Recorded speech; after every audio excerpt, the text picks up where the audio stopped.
Yeah, it is live. It's live. I've got confirmation. And it's working now. Yeah. Okay. Great. Don't talk.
And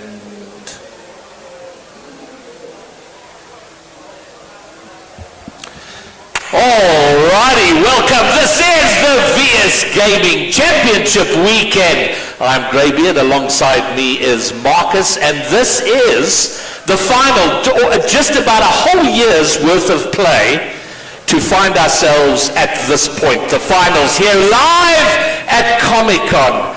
Triple M. It's been an interesting morning getting ready, but we're here and we're live now, so we're strapped in. This roller coaster is running. We absolutely are, and it's an emotional roller coaster because there's just so many narratives, so many teams that have made it this far, a couple of teams that we've seen before last year at Comic-Con, and a couple of new faces, so I'm pretty excited for this weekend overall. I think it's good. I want to check one thing. Can everybody hear out there? Excellent! Fabulous! What? Louder! All right, we'll sort out the louder in a moment. Okay. Maybe I can just jack it up here. What if I do that? Is that louder? All right, it is what it is. We're rolling now. Okay, so we have 2 days of Rocket League. 10 teams have come here to compete in the finals. We have the VS Championships, but we also have the High School Championships. That's going to be happening tomorrow. Today, 8 teams playing in the quarterfinals today. Well, there were supposed to be 8 teams. As it turns out, there's 7. We'll get to that in a moment. But 4 quarterfinal matches today, all of them best of 5. Tomorrow, we have the semifinals and the grand finals, all best of 7. Yeah. And maybe, Marcus, take us through one of those quarterfinal matches not happening today. Yeah, so XD Gaming obviously were meant to play Red Crown. They couldn't pitch up, unfortunately, so XD Gaming get a bye, and in all honesty, a lot of people would have pinned XD Gaming to be the favorites in that game anyways, had it happened. So it was a tough one for Red Crown, but it's unfortunate to see them not show up, and XD get a free bye, which, you know, it gives them a good chance of actually claiming this title tomorrow. Well, I guess the easy thing to say is that it's probably XD would have been the favorites anyway. Would have been an upset if Red Crown had beat them. So maybe the right result. It's unfortunate that we're not going to see them play here today. But we do have the other 3 quarterfinal matches today.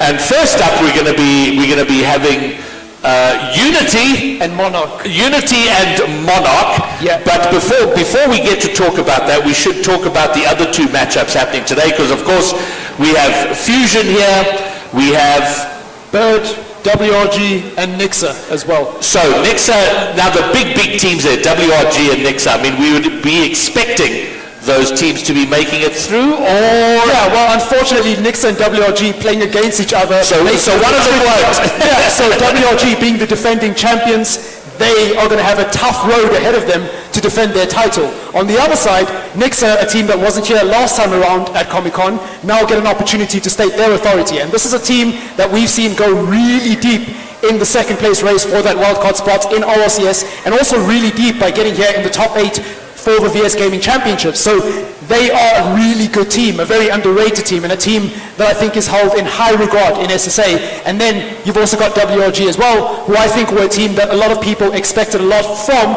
and they didn't quite hit the heights that they were expecting. It's good to see them here in the top 8 again, but they have lost a key player, which we'll talk about later on, and unfortunately, it's hard to see a pathway for them through, unless they can get through Nixa, of course.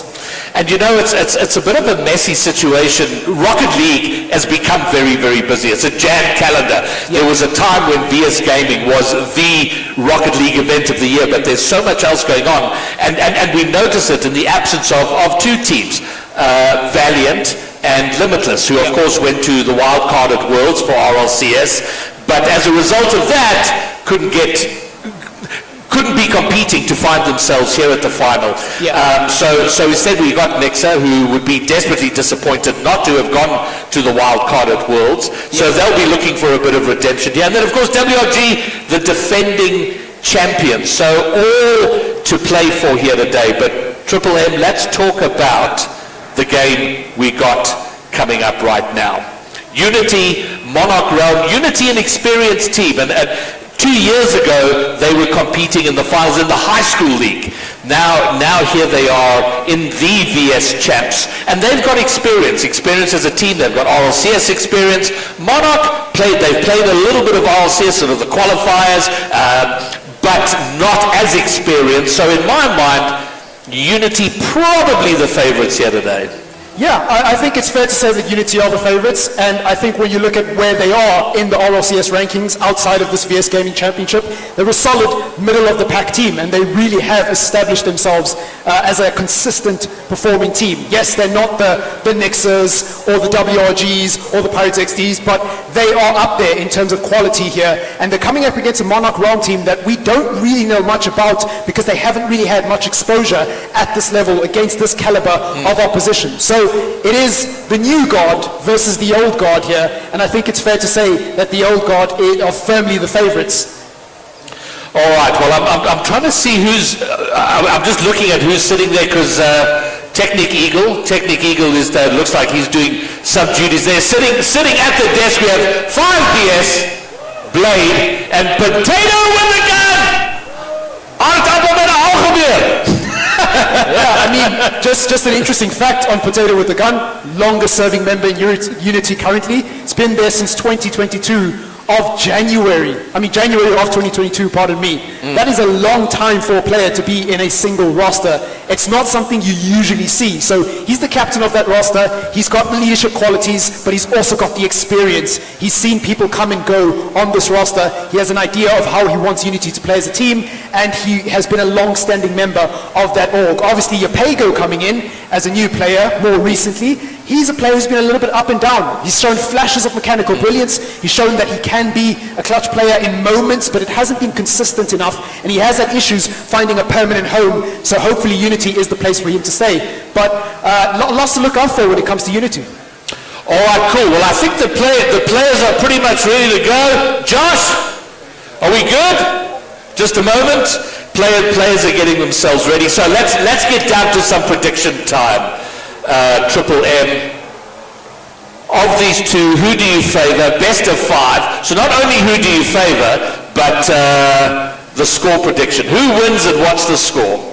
Tough one. I think I'm going to give it to Unity. As far as the series scoreline goes, I'm going to say 3-1. I think Monarch will get a game off of them, but I think Unity will ultimately win this best of 5. And look, no disrespect to Monarch, they've got a lot to prove. The onus is on them. At a LAN event, this isn't online like they've been playing to get all the way here.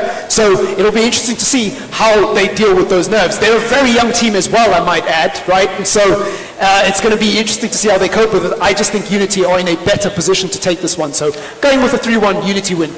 I think it's a key issue is also LAN experience. And LAN experience is a problem across the country, across the region. We don't have enough LANs where players get to play in front of a crowd. They get to play live. It's a little bit different when you're busy eyeballing your opponents and your teammates, having them right next to you. There's a different feel, a different vibe to it all. But in that regard, Unity do have more experience. They've played a couple of LANs. They were here. They've been here, and certainly the players, as the high school team, they've been around, and I do think that stands them in very good stead. So I think 3-1 is a pretty fair shout. I very rarely predict with my head. It's all about what I want to see, and I do think Unity take it. But I think we see a fight. I see we go all the way to Champions Field. I'm hoping that's what we see. We get to a game 5, and it goes the distance here. All right, I'm just getting word from production. No, I think. Oh, do you know what? Let's switch over to. We're going to go to the standing cameras so we can see who's here. All right, we've got the Peach chilling there. I was tempted to swing that camera around, but maybe not. Maybe not. And looking over at the Monarch table, it looks like there's a couple of technical issues that they're getting sorted out. Yep. And they're scrambling to fix it. Unity, we ready to go? Unity looks ready. We had one lone woo out in the crowd, which is excellent, but all the thumbs up from the players. And Monarch, how we doing there? Looks like they still Nitro, you ready to go? JRS, you good? We just got one holdout over here.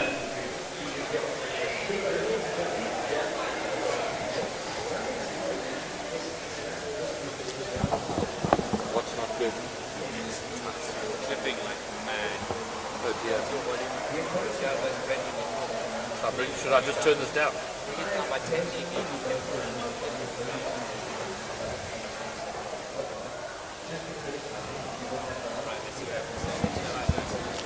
All right, apparently audio's been clipping out on stream. Hopefully it's better now. But we'll know about that soon enough. But those live here have had no problems. Yeah, well, I mean, just looking at the Monarch boys getting ready, right? I mean, you've been quite a few LAN events, but more importantly, you're Mr. Rocket League. You've seen a lot of this. What do you think is like the most important thing for them coming into this? Because we've spoken about the lack of LAN experience, but I think just in general, playing at the highest level, even online, it's not something that we've seen Monarch do. And considering how young these boys are, I mean, what sort of advice would you be giving them? You know what, we're here live at Comic-Con. It's such a vibe out here. It's almost regardless of what happens. Just, you're out here, you get, I mean, I have met for the first time so many of these players for the first time. Many of them are meeting each other for the first time. So it's just whatever happens. There has to be a winner, there has to be a loser. It's almost try and extract as much fun out of it as possible. And, you know, you're going to be tense and nervous, but why? Just vibe and go with it, I think, at this point. Keep going. Okay, fine. All right, so since we're talking predictions, we may as well go all the way to the very end. Do you have who's your pick to take the entire thing tomorrow afternoon? It's got to be XD Gaming. Simply because I think, obviously, one of WRG and Nixa are going to go out today, which then leaves us with one other strong team left in the tournament, right? And I can't bet against XD Gaming. I just can't do it. I can't bring myself to do it. I love Nixa, I love WRG, but I'm going to go with my head and say XD Gaming if, you know, I have to pick one. Well, here's the problem, is that here today there are no representatives from XD. Yeah. And out in the crowd there I can see Mr. Lowe, Archeon, Snoozy, and they beg to differ. Yeah. You know, they're going to have, look, XD have got an easy ride. They've got no quarterfinal match today. Nixa and WRG have to take it down, and that WRG being the defending champions. Yeah.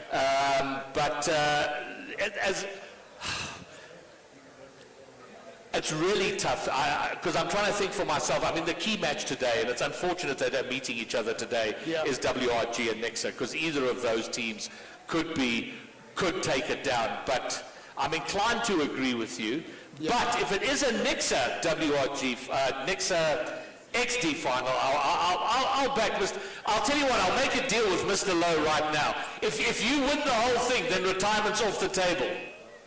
Yeah, that sounds good to me. Okay, yeah. So, Mr. Lowe's out here. He claims he's retired. Everyone's disagreeing. But where are the WRG boys? Are they even here? There they are. Sorry, you're hiding under your hat there, Casper. I was trying to... Okay, there we go. And there's Lack, there's Scepter. So how are you feeling about today? Nixa easy. All right, fine. Well, of course, they're feeling confident like they can take it. All right, fine.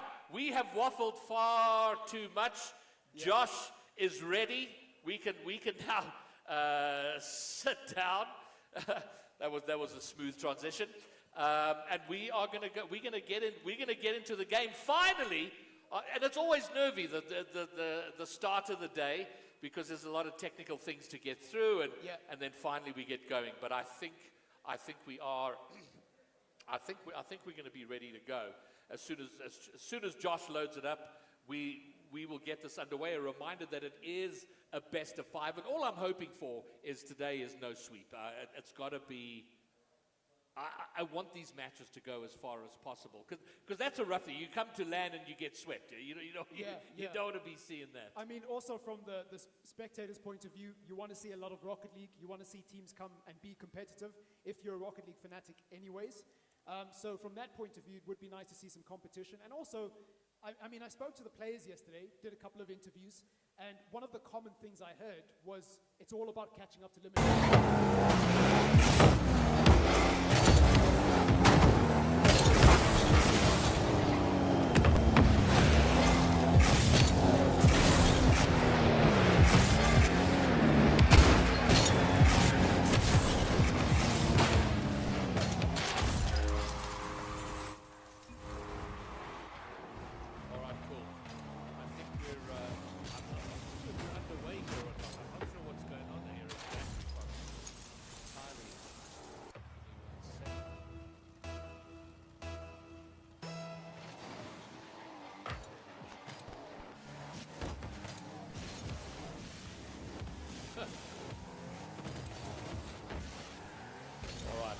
I don't think the game's gotten underway yet, so we'll just come back here.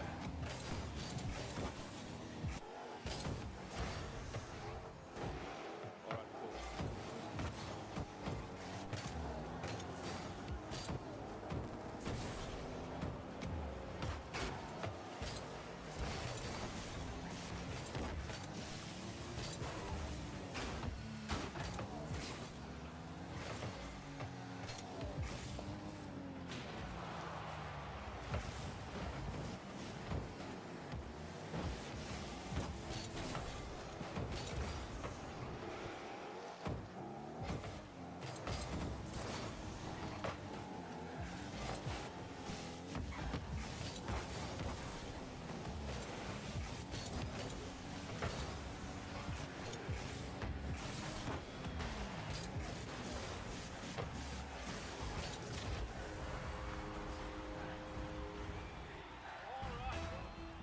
Well, we're wondering what's going on and why the game isn't on, but there is a mic issue, so we're still ironing out all the technical issues. And I think what we're going to do is we're just going to take a short break, go to the BRB screen, and we'll come back when we are 100% ready to get there.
finally we're back. It looks like we've got all the technical issues. Me, Greybeard, Triple N.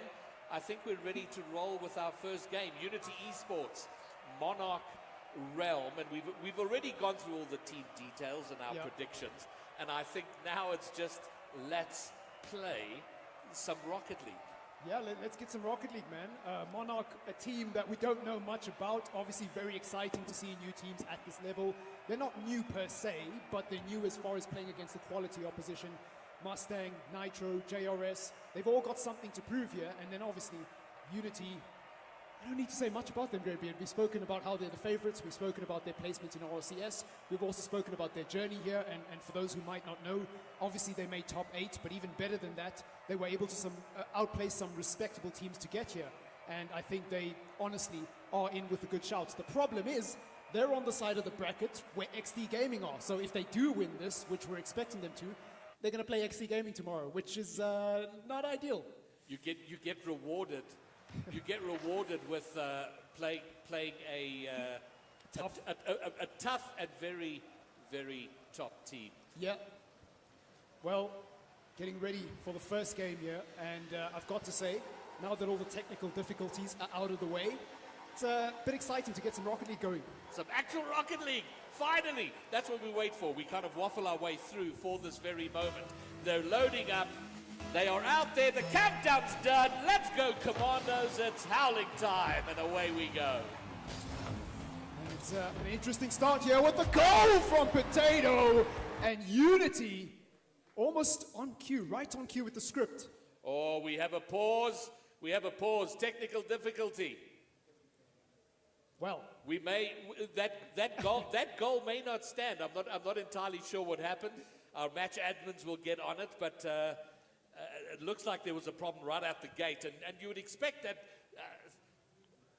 if there's going to be a goal like that, you're either having a rough moment or there is a technical issue. So we're just checking into it. Our match admins are out there getting it sorted out. So we were going on and on about how we were finally getting some Rocket League. We had a glorious 6 minutes. We saw a goal, and then we paused. 6 seconds is all she wrote before the technical difficulties came back. Must say, good goal, by the way, as well. So as we wait for this technical difficulty to be solved, back to the original point I was making. Yes. They've got to play XD if they win tomorrow. And you spoke earlier about, packing Nixa if they make it all the way to the final. That final does look likely because remember, on one side of the bracket, we'll have the winner of this game and Pirates. And then on the other side of the bracket, we've potentially got Fusion, Nixa, WRG, and Bird. Now, I don't know much about Bird, so I'll pin Fusion to be the favorites there. And, well, the rest is pretty easy, pretty self-explanatory.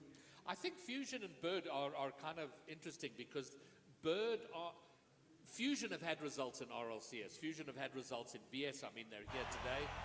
All right. Well, we do have the game going, so we'll get back to that. And then we do have a restart, so the goal doesn't count.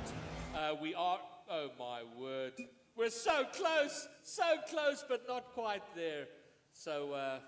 It's a cursed broadcast. That's what it feels like at this moment. All right, I see one of the players is reporting like 500 ping, which is a little difficult since we are on a LAN match. So let me get back to what I was talking about. Fusion have had results in RLCS. Disappointing results for them because they would believe themselves to be a top 8 team. We didn't see that from them consistently over the last season. And then Bird, who've been through Bird were fish before they were Bird. Interesting. Very interesting, yes. And that's Josho, Gold Ninja, and Zeph.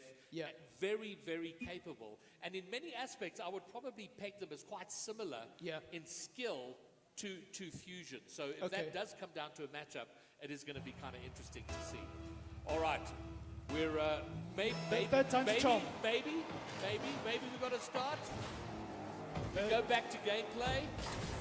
All right. Well, listen, we've had more seconds. Oh, we nearly had a goal again after 6 seconds, but it's not to be. So we have an AFK player. That's not good. That's never good. But is it a? No. There's definitely a player who's not moving out on the pitch there. Looks like they're moving now. Yeah, Nitro looks mobile now. So. All right, mobile. We have. Okay. It's chaos out here at Triple M.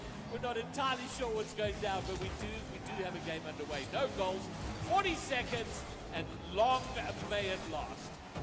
Yeah, well, it's the blue side for Monarch, the orange side for Unity, as we look to get the first opportunity here on target for Monarch. It's been a difficult start from them. Their goals being peppered, but now they finally get it into the orange half. And, well, it feels strange having some Rocket League after all the technical difficulties, but this has been a very chaotic start. All right, there still seems to be some lag issues out there, but we'll see how we go. Blade has a crack at the net, doesn't get it, but it does. Okay, we are. It just felt like something wasn't 100% right there. Yeah. So again, well, listen, we were talking about LAN experience. What's tough for them now is it's not just. They are effectively the guinea pigs. Game one of the day. We're going to iron out all the technique. By the end of this first match, everything's going to be running smoothly. Yeah. And they're kind of having to go through it. It's a little bit tough because you don't want to have to worry about the technicals when you're trying to win a really important game. No, absolutely not. And as a player, you don't really want stop-start because Rocket League is a momentum-based game. And so once you get into a series, you want to just get into the next game and keep it moving. So it's a difficult thing to do. A lot of it comes down to how positive those voice comms are in between these moments, right? You've got to keep your team energized. You've got to keep them focused and not lose concentration. And then on top of that, I think you've also just got to not be bothered by whatever issues is going on, whether it's audio, whether it's ping issues as we've seen in this game. So hopefully the players on the side of Monarch are not too frustrated with the start. It was already a difficult game for them anyways, coming into this on paper, and now they're having to deal with all of this. A couple of years ago, I had a conversation with a coach, more of a mental coach than anything else, and he had a very interesting approach. And one of the drills he would do with his players is he would get them to play, and he would throw distractions at them. Wow. So whether it was sort of some toxicity or issues in their environment, like if they were playing at home and things going on, but he would deliberately make them play with external distraction, with toxic distraction, just to train the players to drown that out and just focus on what you're doing right here, right now. And maybe I think maybe he was onto something because this is the sort of thing. Okay, cool. All right, fine. So I think what we're going to do here at Triple M, they're going to do a test lobby, make sure everything's going. And I think what we're going to do is we're going to come back to the live stream once we know 100% that that's up and running and we can properly bring you some Rocket League. So we'll be back shortly.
All right, Triple M. So, from the top, this time with feeling, this time with passion. It does look like Triple M, we have actually sorted out all the technical issues, and we can get finally this tournament underway. This is the VS Gaming Finals. Unity Esports up against Monarch Realm. Let's get going. Game number 1 is underway with the kickoff here as it's 5BS now into the path of play. Tries to play a piercing ball through the middle. Unfortunately, not able to get the early goal on this occasion. So we're 12 seconds in, and it's a strong start here again from Unity, this time without technical difficulties. And Potato looking for something there in the corner, not able to get it. And the goal of Monarch being peppered here as they try to survive in the opening few seconds of this game. All right, well, here we go. JRS taking it down into the middle. Someone's going to have a crack. There's been a miss, but there's a shot on net, and Blade will get the touch away. But the first real shot in anger on net. Here comes another one. And now it's 5BS having to do work and duty in defense. And this is very positive from Monarch. They're building up some sustained pressure here. Nice and early, and great to see from them. Yeah, and it's a good ball in with very minimal boosters. Mustang tries to catch, goes for the demo just for good measure. And the pressure coming in here from Nitro as Blade bullies his way out of trouble and almost gets a touch there. That would have been spectacular to open up things here at Comic-Con. Oh, but there's been a shot on and another save from 5BS. This is very good. Monarch Realm have had the best of the action early on. The shots on net, but Unity Esports have not been without their opportunities themselves, and we've had to see some spectacular work in defense on either side. 5BS following Mustang into the corner. Blade will challenge. It's an excellent challenge into the middle, but no one there to support. Yeah, there wasn't an extra runner, and now Potato will be tasked with getting this one out. Unfortunately, he can't do so. 5BS now punts this one into the air, all the way to the backboard for himself, and almost gets the double touch. It's still not out here for Monarch Realm. They've got to be careful, and they do well to get this into the middle, but it's back into possession with Unity here, and the pressure now seems to be swinging in favor of the team in orange. Yeah, but importantly, not a goal scored. So 2 minutes in, and we're still very level, a dead heat here. So this is encouraging from it's going to be a close match. It's not going to, no team is going to walk over the other one here. Whoever takes it down is going to have to fight for it. But it is now Unity building up some pressure. Potato into the middle. There's been a whiff. Mustang was left stranded in the net, but they do get away with it. And now there's an open net. If someone can hurry up with a shot, someone's got to get there, and it doesn't. It's put into the corner, and yet another opportunity halfway through. Game 1, we're deadlocked at 0 apiece. Well, we spoke at length about this Monarch team coming into this game. They've done well to be at 0-0 with 2 minutes to go, but Rocket League can be a very deceiving game. And sometimes, just when you think a game is close, a goal goes in and the momentum switches. So it's in the middle of the park here. Nitro misses out on that one. 5BS gets an awkward touch. And now it's Mustang with a good shot. Oh, he hits the crossbar and nobody's there to get the follow-up. Unfortunately, another chance goes begging, and Mustang gonna make a mistake. It's Blade getting one against the run of play. All right, Blade gets the opener, and what desperate disappointment for Monarch Realm. They finally got the ball on net when there wasn't a Unity player there, but then the crossbar came to Unity's aid.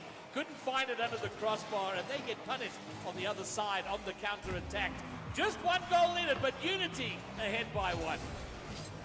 Well, it is a fragile 1-goal lead as Monarch look to defend.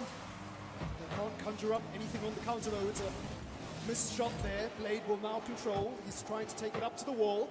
Mustang with a good challenge into the corner. Potato does well. The long-standing member representing Unity since January of 2022 and still going strong here at the VS Gaming Championship top 8 as it goes back into his path now. And well, Monarch, they need to get something on target here. It's a great bit of improvisation and almost lands in a goal. And well, it's an uncomfortable save, but a good enough one for Unity. You know, you say it's a fragile 1-goal lead, and I don't know. I think conceding there after all of that good pressure, and it's put a bit of mental pressure on Monarch, and we often see that the struggle. And what's been good to see from them, though, is since conceding, it's been a about a minute and a half now since they conceded. They haven't conceded more, so it hasn't gotten to them, but it's getting frustrating. They've had opportunity, they've had pressure, they've built pressure, but still no goal. And you start to become very aware of the clock counting down. With half a minute left, they've got to make one of those opportunities count. And for a start, they've got to get to the other side of the bench. Well, they've got just under 30 seconds, 26 and counting. As it goes into the orange corner again, Nitro off the backboard, there's a runner, and a double commit ensures that Unity live to fight another day. Mustang now misses out on that one, and it's just in the middle here in no man's land as Blade goes all the way to the heavens to punt that one into the corner, and whoa! That would have been a spectacular goal. Now, you know what, they're going to, when this ball bounces, and we assume they're going to go down here, down by a single goal, and sometimes that's even slightly worse than losing 5-0 or 6-0 because you felt you came close, and they did have the opportunity. If you look at the shot count, Monarch 7 shots, which is less than Unity, but yet they find themselves behind. Yeah, I mean, it was a good start from Monarch, I felt. They went a whole 3 minutes without conceding effectively for that game. But again, the transition from defense to attack just wasn't quite there, and they really did struggle to apply pressure in the latter stages of the game. And obviously, the only goal that Unity scored coming against the run of play, Mustang had his back turned away from the ball and just couldn't see it coming over. So again, a little bit of misfortune here, because had that not gone in, we would be having our first overtime here. Yeah, well, I think about that open net, because they've had some great shots, but then there were fantastic saves. Blade getting in on the action, 5BS getting on the action to save those shots, and then finally there's an open net and it hits the crossbar, bangs down and out, and it's those small moments. You know, I've said it a lot. My favorite expression is great events turn on small hinges. Those tiny little moments that have great impact on a series, on a game. But they're certainly not out of it. They're not being overrun here. So they just got to focus on their work, and they'll get the job done. Absolutely. So game number 2 of our first quarterfinal here of the VS Gaming Championships, and we have got an absolute thriller here as 5PS almost gets an early one in, and it does eventually go in. Blade gets the goal. So Unity not mucking about this time. They get an early 1-0 lead. Yeah, well, there we go. 7 seconds in, we saw this in the false start, the 6-second goal, but now a fully legitimate goal, and now this is danger time for Monarch. Yeah. They've kept pace here with Unity, but going behind early, this is where you're again challenged mentally. You've got to keep up with it. Mustang, they've got to get that first goal. They've had nearly 6 minutes of Rocket League without scoring. Oh, that's going to go wide. It's closer. Who's up here? It's high and loose in front of the net, but 5BS quite comfortably will take it off his backboard out. Nice little clear, but he's being dispossessed here, heading towards the net. Jarvis is going to get it, and Monarch Realm get their first goal. Big occasion, big goal. The young guns up against the old guns, and finally Monarch get an opportunity to really cement themselves in the game. So 4 minutes and 29 seconds to go, and we've got a game on our hands, Greybeard. I think it's fantastic because you need that first goal. Nothing said. We talk about land experience. We talk all the things that make you nervous about playing this sort of competition. Getting that first, nothing settles nerves like getting that opening goal. So now they're in it. Now they know they can score. Nitro getting it high and forward, trying to make something happen, but they are building pressure, finding opportunities for themselves, and that is it's a very positive sign for them as they look to change the series. Absolutely. Now it's with Potato. He puts that into the path of an opposition player.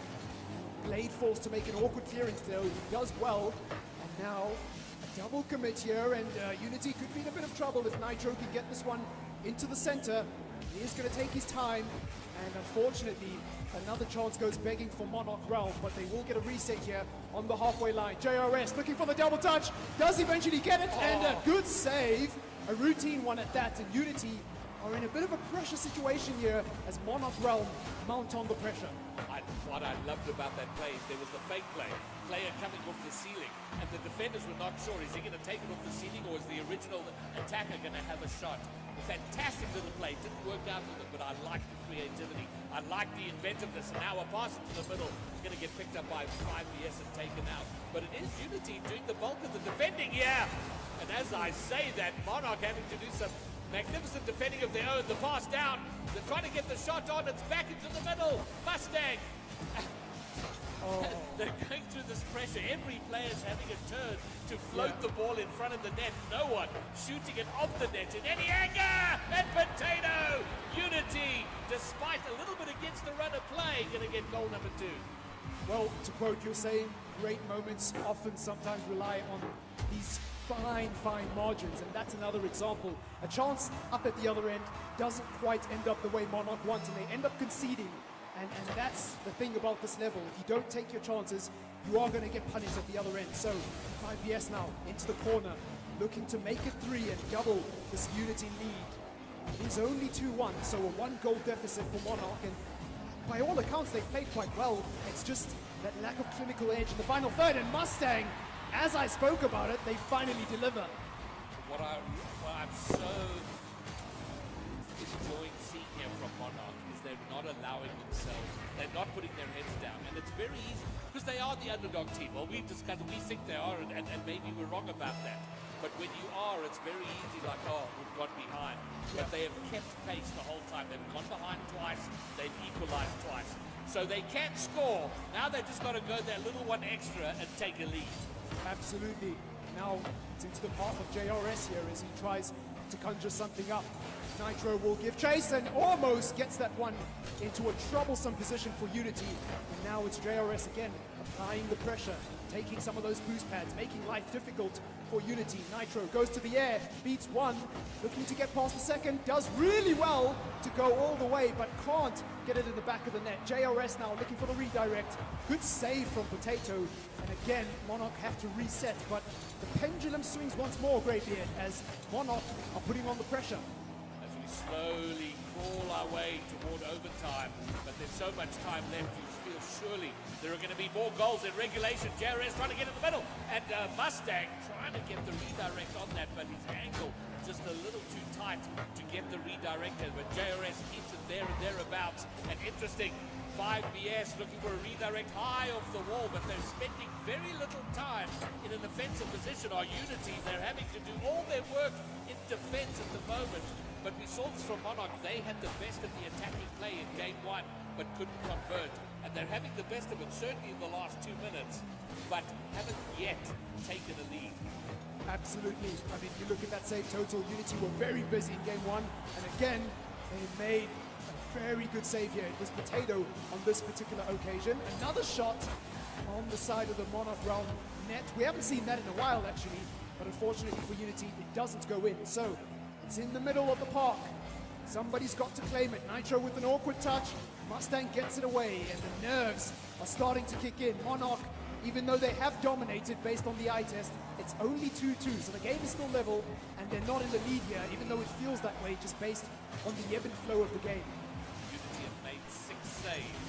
Monarch Relman only had to make 1, so, I mean, look, there are 2 saves they didn't make because they conceded, but it does give a sense of how aggressive Monarch have been and how well they've done to get in front. And that was setting up with that touch, flummoxing the attacking player. We're into the final countdown. We may well have overtime. My prediction of more goals in regulation not to be proven true, but Potato looking for a last-ditch effort here for Unity. Can't get it. They're still keeping it up, though. And now 5BS, is he going to let it ground? He is going to ground it, and we are into our first overtime. Golden goal time. Next goal wins the game. Well, it was almost a quick one. It might just be Unity.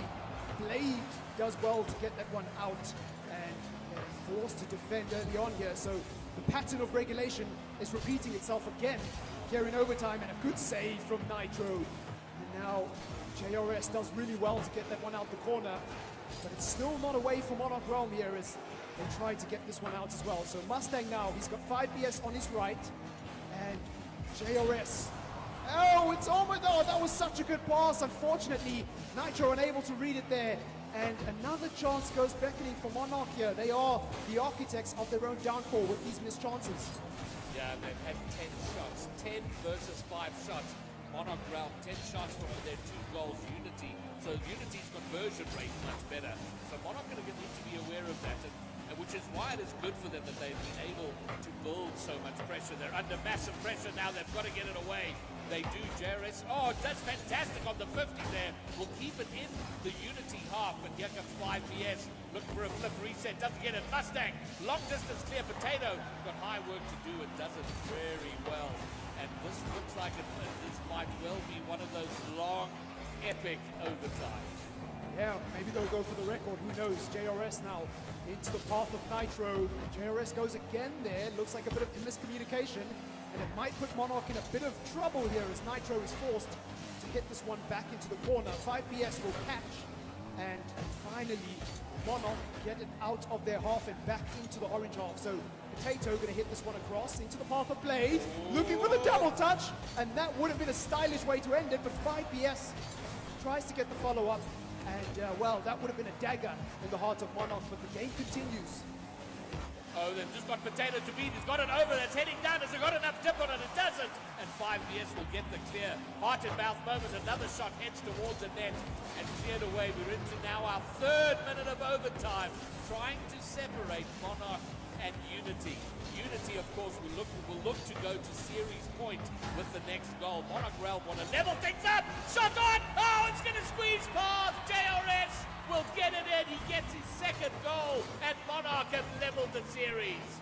Big performance from JRS, and it's a big goal there. Good awareness to be in the right position at the right time and give Monarch a pivotal win here at, well, one of the few times we've ever seen them at land. So it is level in the series, Greybeard, and that game, I want to say Monarch were the better team. You just look at the shots total, 13, and all of them in between JRS and Mustang. So the dynamic duo in front of goal doing a lot and asking a lot of good questions of that Unity defense. They certainly were. And look, if Monarch sort out their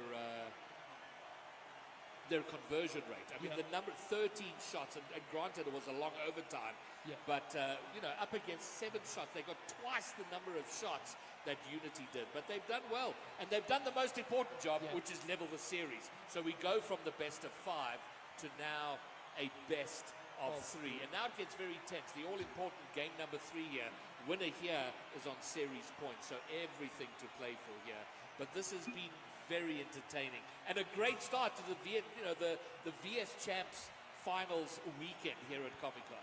It is a great start, and look, we spoke earlier at length about not wanting any sweeps, wanting a competitive series between all the teams involved, and so far, Monarch, I think, are raising a few eyebrows here by really giving Unity a run for their money. And if you just look at that last game, I think it's not just individual performances. Yes, JRS having a lot of shots, getting both goals as you mentioned, but it was a big performance all around from Nitro and Mustang. So we go into the next game now, and it's a big one indeed here, as 4 seconds in, looking for an early opportunity again is Unity, and well, this is almost not going to be. I thought that was going to go towards the goal. So a demo coming in early on, 15 seconds gone, and nothing to report. All right, 5VS puts it down in front. Lovely little laydown. It's up and you just want. There's always the tough question there because you've got Potato. He's 3rd man. He's very aware that he doesn't want to overexpose himself. Doesn't want to go too far until he knows a teammate's got it covered if he misses. But that was an ideal opportunity. It was just begging for a shot on target. And speaking of a shot on target, Nitro gets the opener for Monarch Realm in Game 3. Yeah, Nitro being absolutely pesky, waiting, being methodical, and picking the right moment to take his opportunity there. And then having the placement to obviously put it away from the keeper who was coming across. Very good awareness there on display. So Nitro again, and this time a kickoff goal and a quick response from Unity. It's devastating when you've got to see the kickoff goal because you get the lead, you're feeling good, and then it's a cheap goal. It's such a cheap surrender of something you've worked on. But 45 seconds in, level game, and as the series is panning out, you wouldn't expect anything less. JRS gets it forward into the Unity corner, but not much is going to come of it. Maybe not. A high clearance here. Is someone behind him? Can someone threaten Mustang? Oh no, Mustang misses high off the backboard and gets insta-punished by Blade. Unity in front. Yeah, he's punted that one up to the backboard and just patiently waited for the whiff and then punishes. Brilliant execution from the young prodigy who's now established himself as a regular in the top tier of South African Rocket League. So now JRS into the path of Nitro, who does well to get it this far, but is going to have to rotate away and get some boost. Now it's with Potato with some good mechanical display there, but unfortunately not able to finish it off in a goal. Nitro now will take it the other way, and JRS here trailing behind, not able to get the touch he was looking for. So Unity get away with one there and take it up the other end. Potato chasing, JRS does well, but it's not completely out of the woods here. And well, so far Monarch, they've got their work cut out for them, because even though Unity started off slow, they've responded really well here. All right, well, I've just realized that Potato's rocking the Dominus, and he's very much in the minority now. The Dominus was a regular feature in high-level competitive Rocket League until a couple of years ago, where the Fennec sort of seemed to take that over, but hanging in there with the Dominus, and here it comes! The Dominus can't squeeze it past the final defense. And Unity settling nice into their work, and they're having much better pressure here than what we've seen over the last couple of games. Even though Unity won game number 1, they didn't have the bulk of the offensive pressure. And certainly in game 2, they were overrun from a pressure point of view. JRS looking for the net. 5PS once again with a desperate save on the goal line. I would love to see the numbers, but they spent a lot of time in the series in the orange half, in their own defensive third. So now it's into the path of 5PS. Looking for something here. Mustang and Nitro both go up, but only one commits, so they get it out. Potato with a good catch, looking to get past the second, and he does so, but Blade not going to get there in time to follow it up. So Unity have got to be careful, because they've got a lead. They're looking for the next goal to get that 2-goal cushion, but they also don't want to overextend here, as Monarch desperately trying to get back into this game. 5PS now. He's got a few options on his left-hand side, but can't get it past the first man. And well, the pressure will continue. Blade now trying to put some pressure on. JRS with the good catch. He's going to take his time here, as he's got no boost to conjure something up, and he's going to have to concede possession. So unfortunately for Monarch, not able to find that equalizer. The tough job for Monarch here is that they've shown that they need a lot of shots. A lot of shots to get their goals, and right now they're behind on the shot count for the first time in the entire series. So unless they sort out their conversion rate, maybe now, surely! Oh, what a save! I think that was 5PS who cleared it away. I thought for all the money that was going to be a Monarch Realm equalizer. It's not to be. They still have pressure though, and it kind of highlights the point I was trying to make, is that they've got to get a lot of shots on goal to get their goals, and they're doing better now than they have done in the previous couple of minutes. But now they're into the final minute, still looking for an equalizer. Oh, and Mustang was the third man back. He decides to come up, and unfortunately, well, more fortunately, it's not on target there, but Blade gets the follow-up, and I was just about to praise them for surviving that, but unfortunately, it's now a 2-goal cushion for Unity. Yeah, but look at this dunk here. Okay, JRS, he didn't connect with the ball. I thought he had cleared it, and he had got dunked by Blade, but it was just Blade doing better to reach the ball and connect with the ball up in the air for the 2-goal cushion. And this is something we haven't seen. The first 2-goal cushion in this entire series. Yeah. And given the amount of time left, Monarch in a tough position in this very important game 3. And I think the bad news, if you are on the side of Monarch, is that it looks like Unity are starting to get warmed up now. They spent a lot of time in this game in the offensive third. As 5PS here chips one over, and it was actually JRS, pardon me, who chips one over there. Nitro now gets beaten by Blade, and then he gets past another one, but unfortunately there was no one to follow it up there from Unity, so it's a tough one. Another chance goes beckoning. It won't matter too much because they do have that 2-goal cushion. 10 seconds to go now, and unfortunately for Monarch, it's looking more and more like a defeat. Yeah, I think that's it's been without a doubt been Unity's best game. Even though they won game 1 and they looked okay there, this they've looked the best they've looked in the series so far, and it showed there in the scoreline. A two-goal cushion to take it down. And Monarch Realm, the lowest score count of the series so far. So I think that speaks to how much more unity we're getting up front. Having said that, though, they only got four shots themselves, but scoring 3 times. Their conversion rate, excellent. Yeah, and just looking at the individual points there, Unity having the lion's share of the points, specifically Blade having the most points in the lobby. So a big individual performance from him, a hat-trick and a save on the defensive end as well. A pivotal save, I might add, and a very good performance. And so he's pulling up, man, in a big way for Unity here as they go into the next game. And that one, we spoke about it before the series had started, that felt like a swing game there. And it almost feels like Unity now are starting to pick up some momentum in the series. So this is where our individual predictions come into play, Triple M, because you called a 3-1 win for Unity, which means they're going to have to win this game to do it. I wanted it to go to game 5. My only one, and I do think they can do it. The only thing I worry about is how well Unity played there and how much Monarchs struggled to be as offensive as they had been in the previous 2 games. Yeah. So that's if they can come back from that, then without a doubt they've got a chance of taking it to Champions Field. But that's what I want to see, and I think they're going to do it. I think they take this game and push us into Champions Field. Well, I hope so too. And look, for Monarch, the positive thing is they have had sustained periods of pressure. It's just the conversion that's not quite there. And look, we've spoken at length about their lack of clinical edge, but maybe we should be praising Unity for making those last-ditch saves and always being alert in the defensive end and really answering every question that Monarch has thrown at them, really. So, I mean, I know as casters and Rocket League fanatics, we always have a propensity to focus on one team and not really give credit to the other team for actually holding out and doing their job in the defensive end. And I think Unity have done that stupendously so far. Well, the equation for me is pretty simple for Monarch.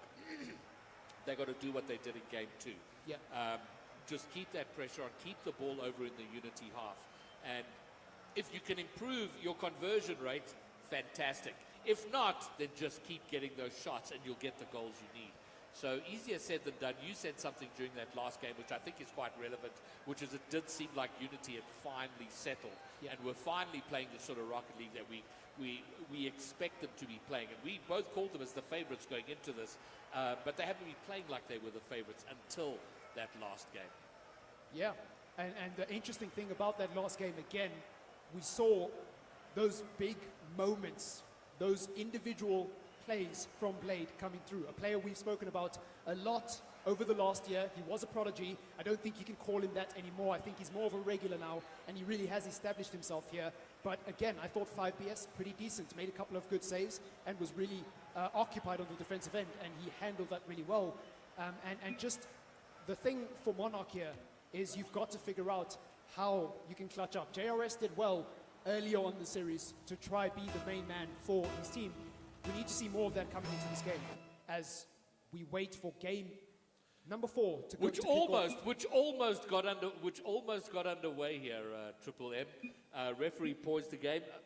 Oh, okay. It looks like one of the players didn't join the game as it got underway. So it's going to be an instant restart. So no, nothing to worry about there. We are underway. Yeah, well, big game for Monarch. Their tournament hopes are pinned solely on their performance in this particular game. Nothing else matters anymore as Nitro tries to get this one across. Gives up possession. Potato now giving chase. He's putting a lot of pressure on here to opposition lines. Still in no man's land. Mustang goes up, decides to cancel at the last second and forces an awkward clearance from his teammates. Nobody was back there for Monarch, so that was a pivotal touch early on in the game, and it's a messy start here so far between these two teams, but nothing to report back yet. Potato with a good goal, and wow, that is a magnificent finish, magnificent positioning actually to get in the right place there, and a great pass from 5BS as well, so Unity with an explosive start here. No, it's excellent stuff there, and exactly what Unity want. They want to close this game down ASAP. You know, as much fun as a game 5 is, they don't want to have that. They want to close it out right here, right now. Yeah.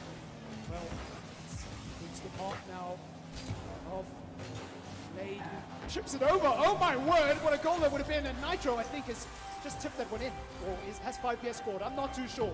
But Blade with the initial touch all the way to the opposition net, and then 5PS, it actually was him with the last touch, doing well to nudge that one over the line. So great awareness there with his back to goal to just make life difficult for the defender and make sure that that one goes in the back of the net. Now, Monarch find themselves with a massive task, a mammoth total to overcome as they face a 2-goal deficit here. Blade now onto the backboard, looking to put that one in. It's actually 5PS, pardon me. Potato now looks for the follow. And, well, it's a very, very messy start here from Monarch. Lots of defending. They walk away. I wouldn't say unscathed. It's a 2-goal deficit, but it could have been a lot worse. Could have been a lot worse, but it is still pretty bad. Monarch have struggled to overcome a 2-goal deficit, which is exactly what they need to be doing here. It's to the blue net, and a last-ditch save there, preventing that one from going in. 5PS does well to keep the pressure up. Mustang comes across and makes the save. It's into the middle of the park again. Blade now off the backboard, forcing a touch out of Mustang. And, you know, if Nitro had redirected that, that might have been problematic for Unity. But if buts and maybes don't count, unfortunately, and another chance for Unity to continue the pressure here. It's been a very boisterous start from them. Well, listen, it's the perfect start for them. They were coming up to halfway through the game. They are fully in command of this game here, and consequently the series. This is do or die time for Monarch. They're going to have a shot on. What a save! 5PS right on the goal line, in the air, gets the clear, and that was an important, a vital opportunity for Monarch, which they've missed out on here. And Unity again with a big save. As Potato puts this one in the corner, refuels on the boost, and takes his time to carry this one across. He will get nudged out of the way though, so he can't continue the move he started. And now, 5PS looking to clear this one. And for Unity, it's all about game management now. Look at them taking the slow touches in the middle of the park because they know there's no rush. As Potato off the backboard, forcing an awkward save here. 5PS with some good pressure, and whoa, it's Blade with the shot, and Nitro with a very important save, but it's not enough. Monarch need to get up the other end and apply some pressure here. And unfortunately for JRS, he misses out on that one. And it's an uncharacteristic whiff. But Mustang, oh! He hits the post, and it's agonizing for Monarch. Another chance goes beckoning. And that comes down to the conversion rate, right? They're getting the shots on, but you've got to be scoring more of the shots that you get, especially now that they're 2 goals behind. They've got a minute and a half to find their way here. They're still in it. They can still find a way, but the clock is running down. They've got to make something count now. They're building pressure. This is good. 5PS, though, is going to get a long distance clear, and it is. They are looking to keep the ball close, keep possession of it, let Monarch Realm chase the game. Unity have done their job, they just got to keep it away from their net now. They're doing that effectively, doing it well, and we're into the final minute, and you feel if they're going to clear this 2-goal deficit, the first has got to come in the next 10-15 seconds at the latest. Well, Mustang, look at that! And it's a delightful move! Mustang with the individual brilliance to get past an entire Unity roster. He's taken all 3 of them out of play and dunked for good measure. And now then, we have a game on our hands. It's a goal in it with just under a minute to go. 5PS Potato, they're going to be pretty disappointed with how that went. They were both kind of there. And I honestly, seeing it live, thought it was going to be saved. But Mustang squeezing it through. And now the opportunity's coming into the middle. There's going to be a shot. They get it over one. It's off the crossbar. Nitro tries to go for a shot. There's been a demo. They still have the action, still have the play, still have the pressure. But they're going to make something count here. Here they come. Mustang again. And now JRS finds the open net. They've leveled it up. And almost out of nowhere, Triple M. Monarch have been behind this game for 4 of the 5 minutes that have been played, and suddenly in the last minute they find 2 goals to equalize. Well, I always like to say that Rocket League is a very deceiving game because you might think a result is going one way, and just when you think it's over, the pendulum swings in the completely opposite direction. But they've got to be careful here, Monarch, because Unity high pressure, and that's a brilliant save from JRS. 10 seconds to go, 8 seconds to go, another big clear by Mustang. Good redirect there from JRS, and now Unity have got it all to do here to send this to overtime. Again, good pressure by Monarch. Nitro into the middle, Potato with the good clear, Blade puts that one down, and our second overtime. Second overtime in 4 games. This is excellent. And all the momentum, though, with Monarch. But in the dying 20 seconds, Unity to me looked frustrated. Because they had this, that ball was a third over the line. You saw a third of it had got crossed, but they get the save. And somehow Unity survived. This is going to be rough for Unity if they lose this. Because they commanded the game for 4 of the 5 minutes. They let it go. They took their eye off the ball. They will be very frustrated and very nervous because they have completely allowed Monarch back into the series. Well, 5PS might have something to say about that, Potato. And there's no one in goal! It's a good attempt by Nitro, but unfortunately, it's not enough. And JRS here with the touch in the middle, Potato with the great read, and then 5PS just lurking around, just in case that one came out. But unfortunately for Monarch, that is game, set, match. And Unity, as I expected, take this one 3-1. As you expected, as you quite rightly predicted, Triple M. Well done to you. But man, it could have been so different. We could have been going to game 5 now. Yeah. This was an incredibly entertaining match. And I think absolutely a fantastic start to the VS Gaming Finals. It was indeed, and look, the series scoreline is quite deceiving, because 3-1, if you haven't watched the game and you don't understand the context, looks like kind of a sweep, but actually, that was really close up until the end, and Monarch should be proud of the way they've conducted themselves here, their ability to respond immediately at the other end after going down in that second game, and then to do it all over again in game number 4, and take this to overtime, 2 goals in 60 seconds against a team from the RLCS who have established themselves as a solid top 12 team in the country. It's not an easy thing to do. Big performance from JRS, big performance from Mustang, and again, we saw those flashes that we've seen in the past from Monarch. We now need to see them take this LAN experience and go forth and conquer. Unity Esport are our first semi-finalists, and as you quite rightly pointed out earlier, they will go through to meet XD Gaming. That is going to be a tough match. They're going to have to play a lot better than they did here today if they're going to take down XD. But that's tomorrow's problem. For now, they've done the job they had to do, which is get through the quarterfinals. Great fight from Monarch. Great to see them here. And seeing those 3 players makes me very excited about them for the season that's upcoming. We got some competitive Rocket League coming up in the next month and a half with the Rumble. Of course, next RLCS. Of course, next VS Gaming. And I'm going to be looking out for Mustang, JRS, and Nitro in the future. But that brings us to the end of the first round. We're going to take a break, set up the next quarterfinal match, and we'll be back with that ASAP.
and welcome back. This is the VS Gaming Championship weekend for Rocket League.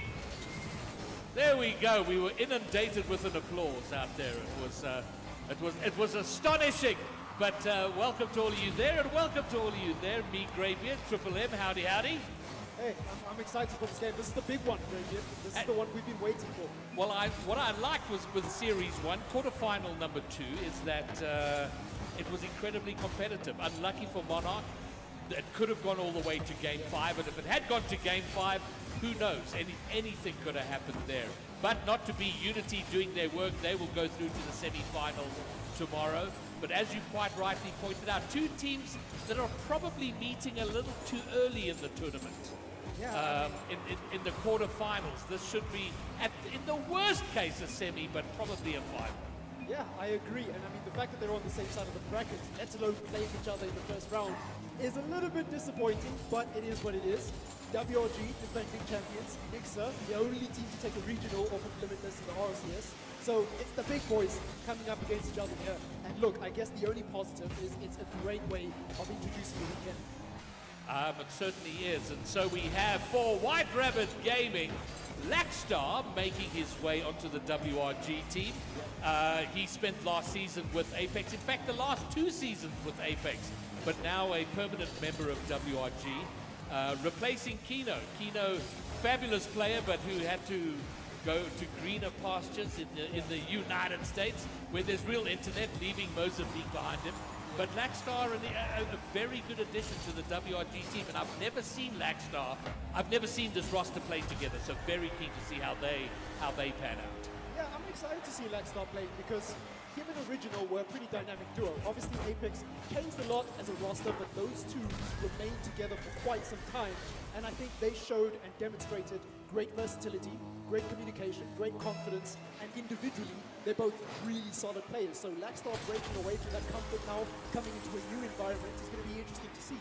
And then on top of that, obviously, Casper not being able to play today, he's going to be playing tomorrow in WRG, I believe, not, or is it Friction? Pardon me. Friction, yes, Friction's writing prelims today. Yeah, so Friction not in the roster today. So a lot of mix-ups for WRG, not just Kino, but another player missing as well. And it's going to be interesting to see how they cope with that.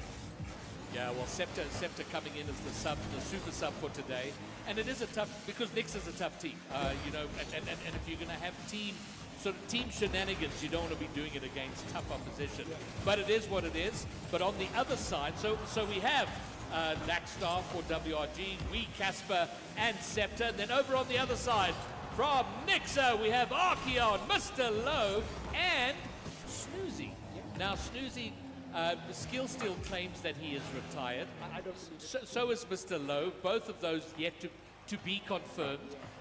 We'll see how that pans out. But Snoozy for me, another one of, there are a number of players in this region who are, for me, sort of young prodigies. Yeah. And Snoozy one of them. So he's brought into the Nexa roster. And also very keen to see how that roster play together. Yeah, it's going to be interesting because, like you say, both teams having new players and new compositions here.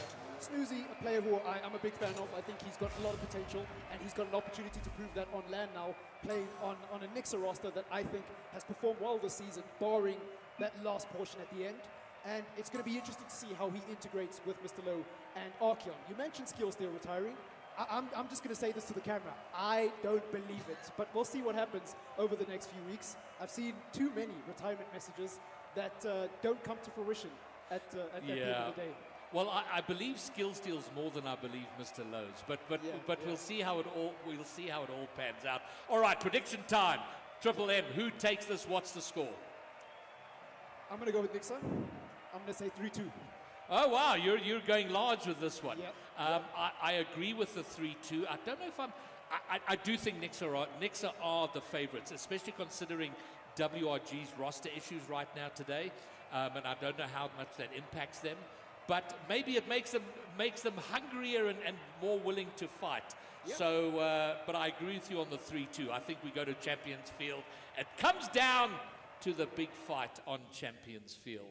It does indeed, and again, a big series. We ideally wouldn't have wanted to have it this early, but it is what it is. You got to make the most of what you have, And there's a lot of interesting narratives here. Lackstar, Scepter, Snoozy, all a part of a new journey here and a new opportunity for them to elevate their career to the next stage as we kick off game number 1 of this massive series. And again, it's going to be a close one, I feel. It has to be a close one. That's what the fans deserve. That's what we deserve. And hopefully it comes to fruition as we see an early opportunity here on the blue net.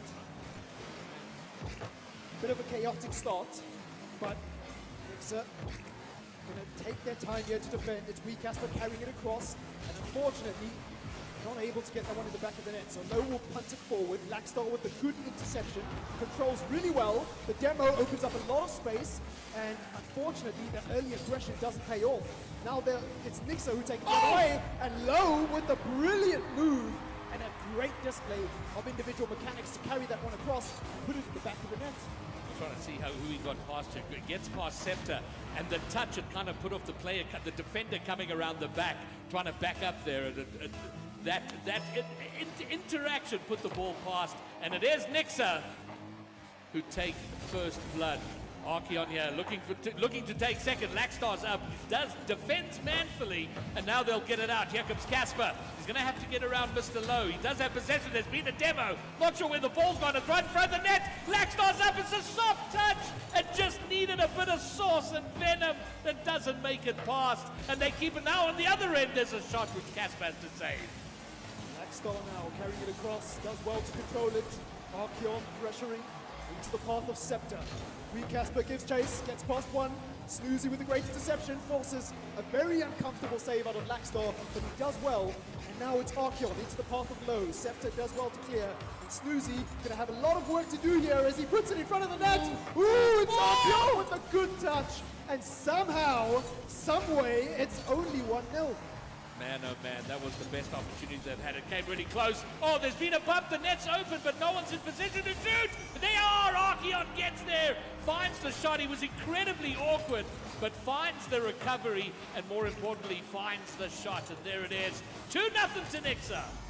Yeah, just did enough there to stay around long enough to ask really difficult questions on the defense that they couldn't answer, unfortunately.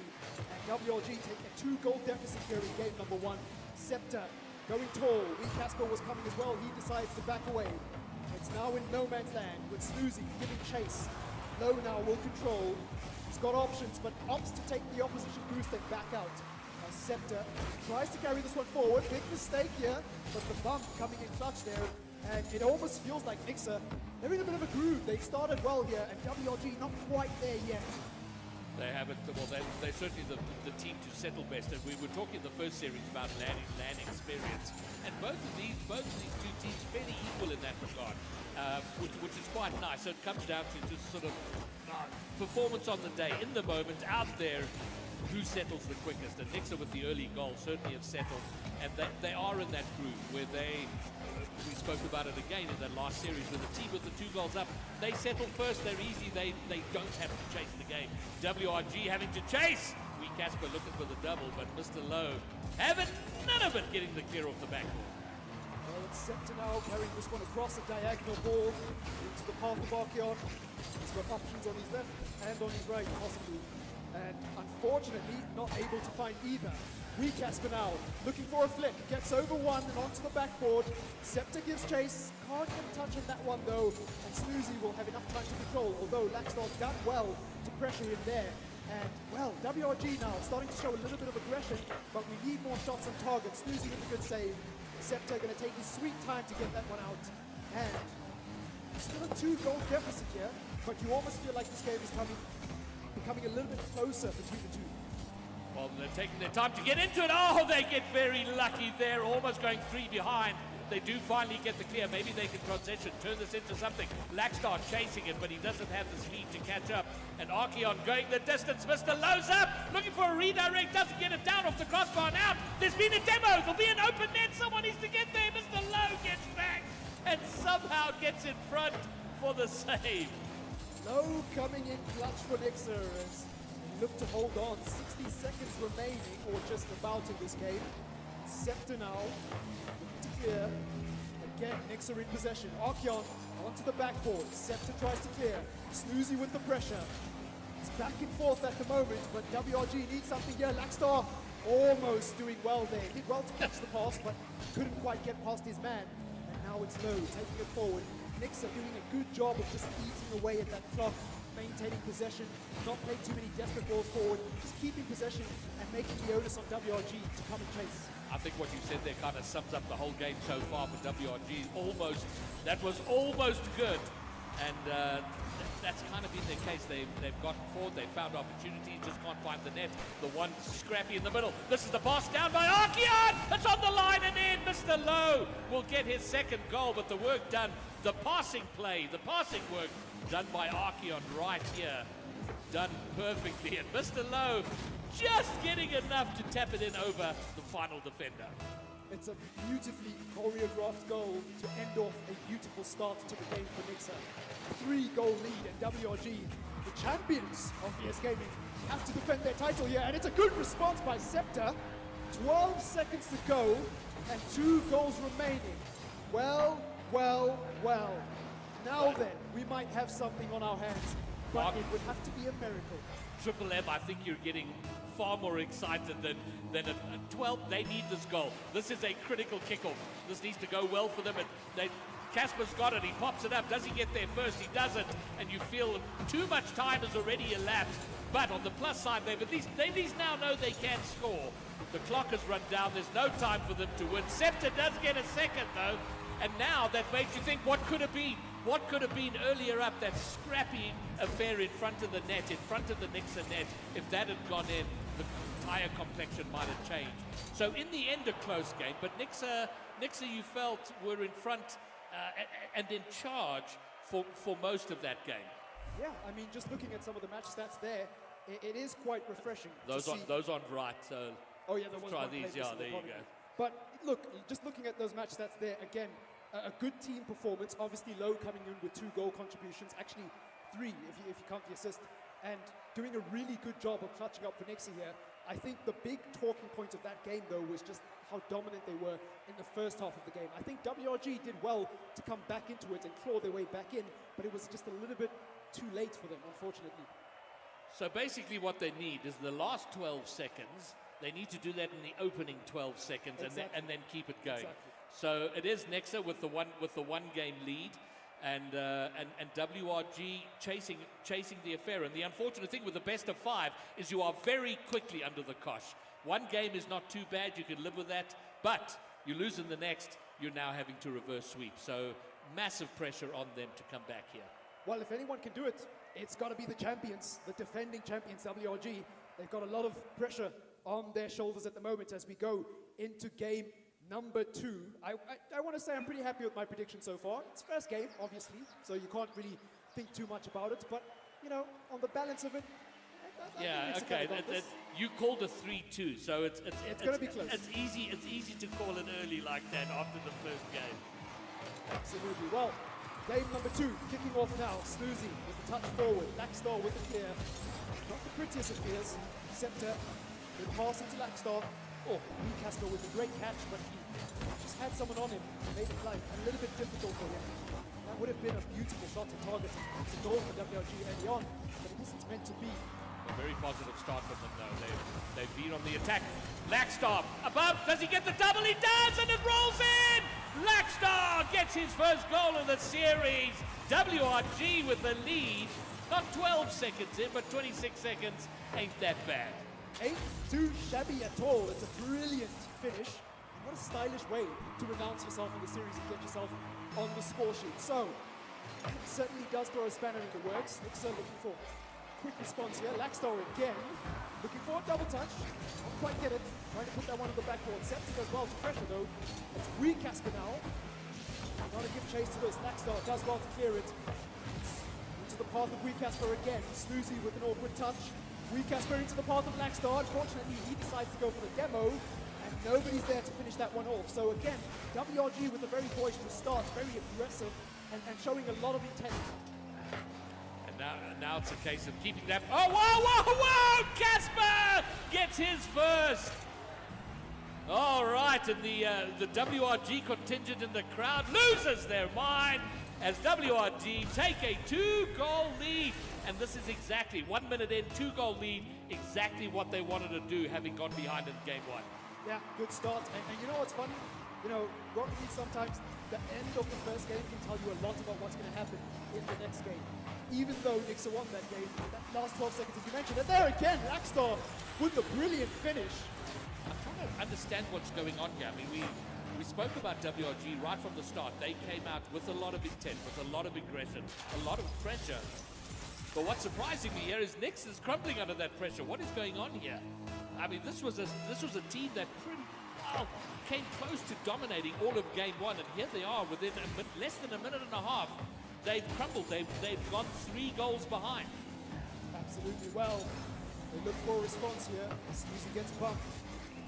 No, gonna control off the backboard, looking for the second touch of the pinch. Possibly into the path of Archeon. Oh, he did so well to get up there, but just didn't quite read the trajectory correctly on that occasion. And now WRG will go the other way, looking to make it 4! It is 4! Scepter makes it 4! Unbelievable! Well, with Lackstar's second goal, he equaled the highest scorer for WRG, but Scepter, having none of it, gets his third of the series, the first in this game.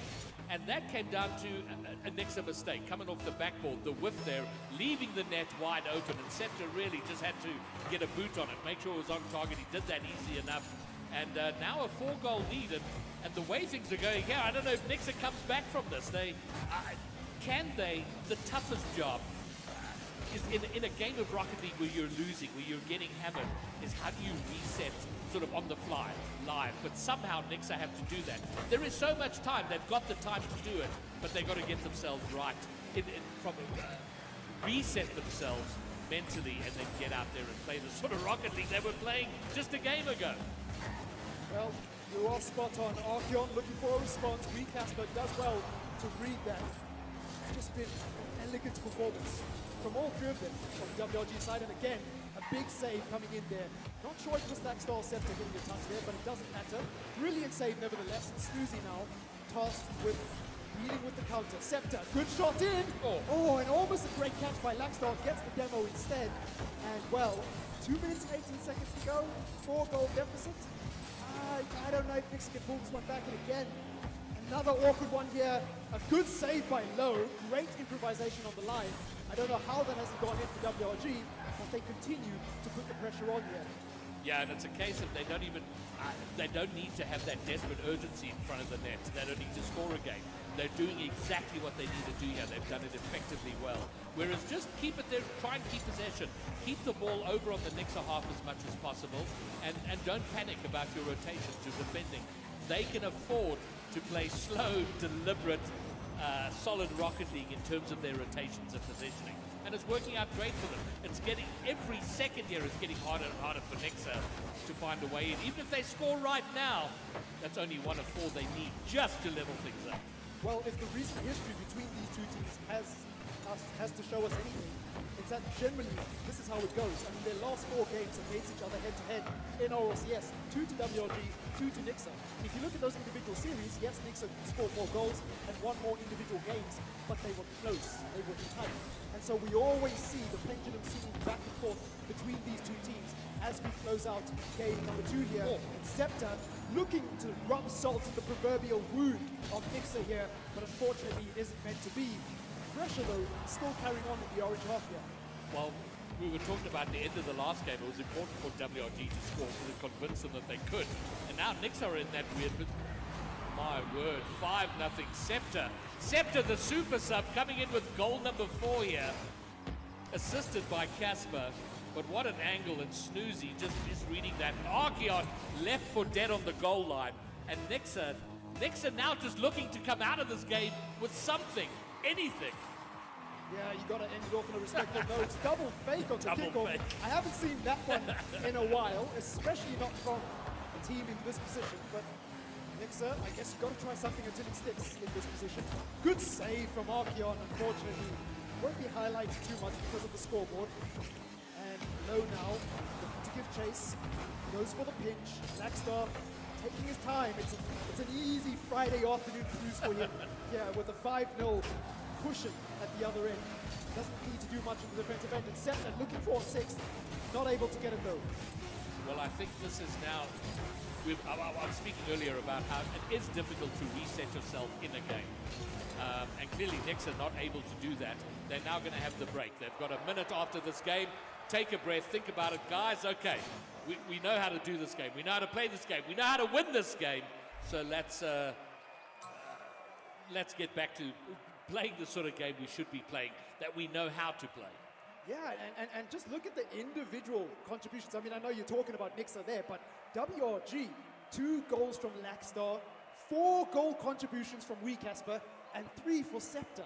They're all pulling their weight on both ends of the pitch. Again, you look at the shots, mostly Lackstar and Scepter, but still, Wee Casper having an important role in those rotations, making sure that he's in the right place at the right time, and it's just a great team response compared to that first game. So WRG really are impressing me here, and it's no surprise the defending champions doing a good job to claw their way back into the series. So WRG came out swinging that game. From the outset, we saw them being aggressive, playing on pressure, but they kept it on throughout the game. What blows my mind, Knicks are only managing to get 3 shots on goal, not scoring any of them. They had to stare down 12 shots from WRG, which is just astounding in terms of the imbalance of the pressure in that game. So Knicks are going to have to turn that around somehow, some way. So have they been able to reset in the game break?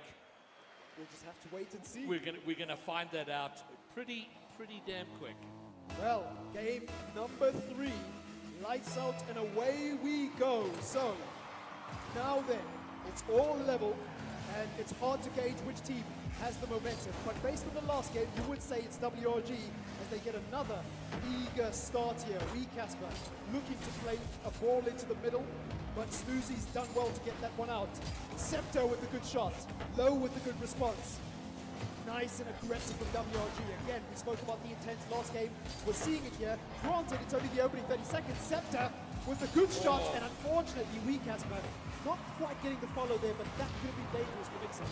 What worries me is the counter here. There has been a defensive demo from WRG, and that's going to give them space to be able to defend that and maybe take it out again. Because Nixon did very well to clear that. It was very quick, and for a moment it could have been dangerous with WRG, but that danger long past. And now they're looking to bring forward into the orange Nixa half.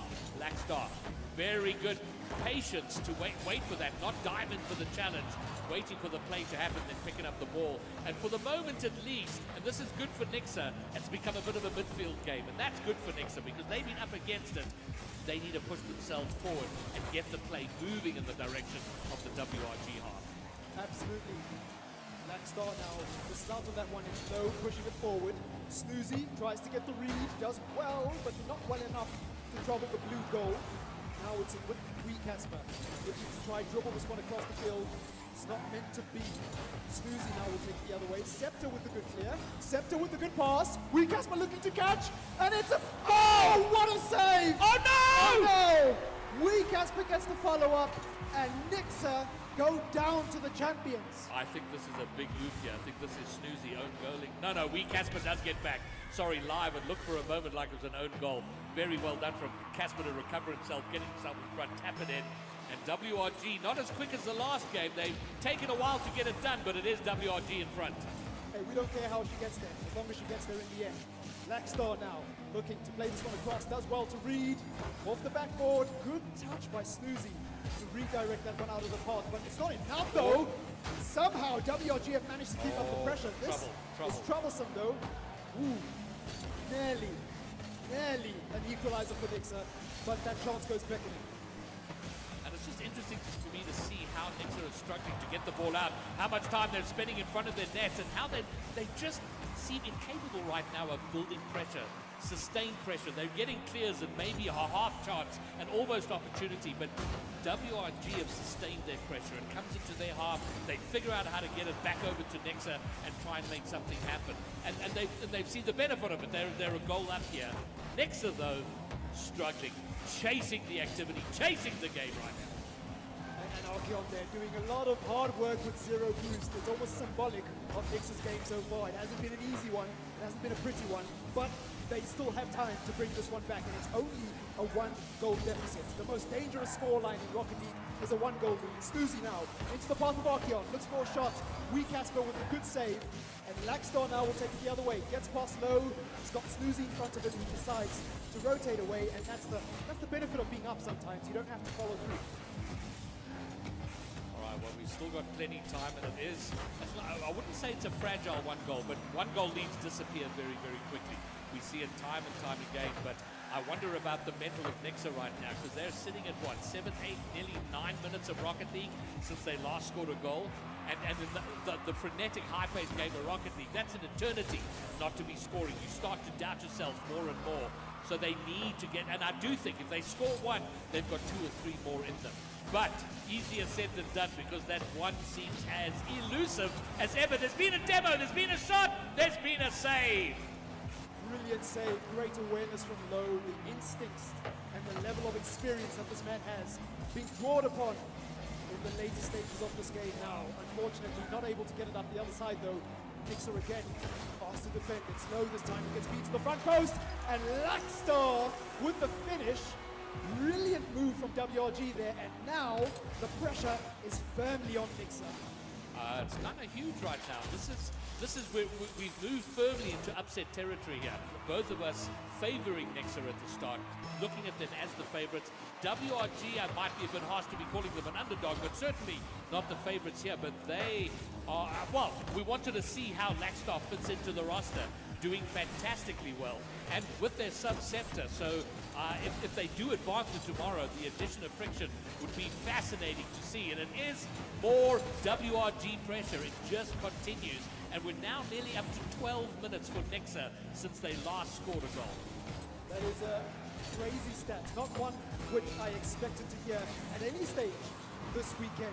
Wee Casper now with an awkward ball for Archeon, who does well. Oh, that's just brilliant. The improvisation, defending with his back to goal, then readjusting and taking it out the other end, and almost resulting in a goal.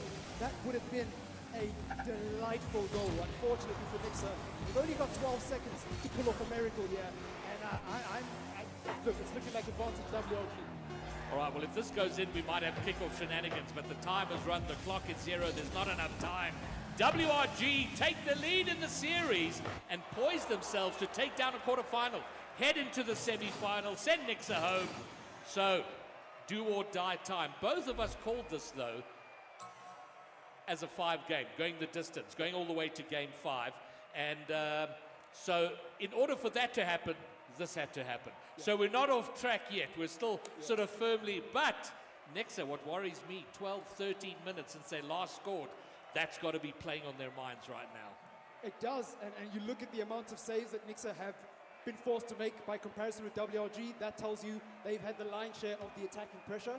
And then equally, going forward, Nixa just haven't done enough. 5 shots compared to WRG's 6. Okay, it's not a huge disparity, but under the circumstances, considering how dominant WRG have been in the last 2 games, you want to see a bit of additional pressure from Nixa. Again, not easy to do because they are playing against the defending champions, but it's going to be a big ask for them.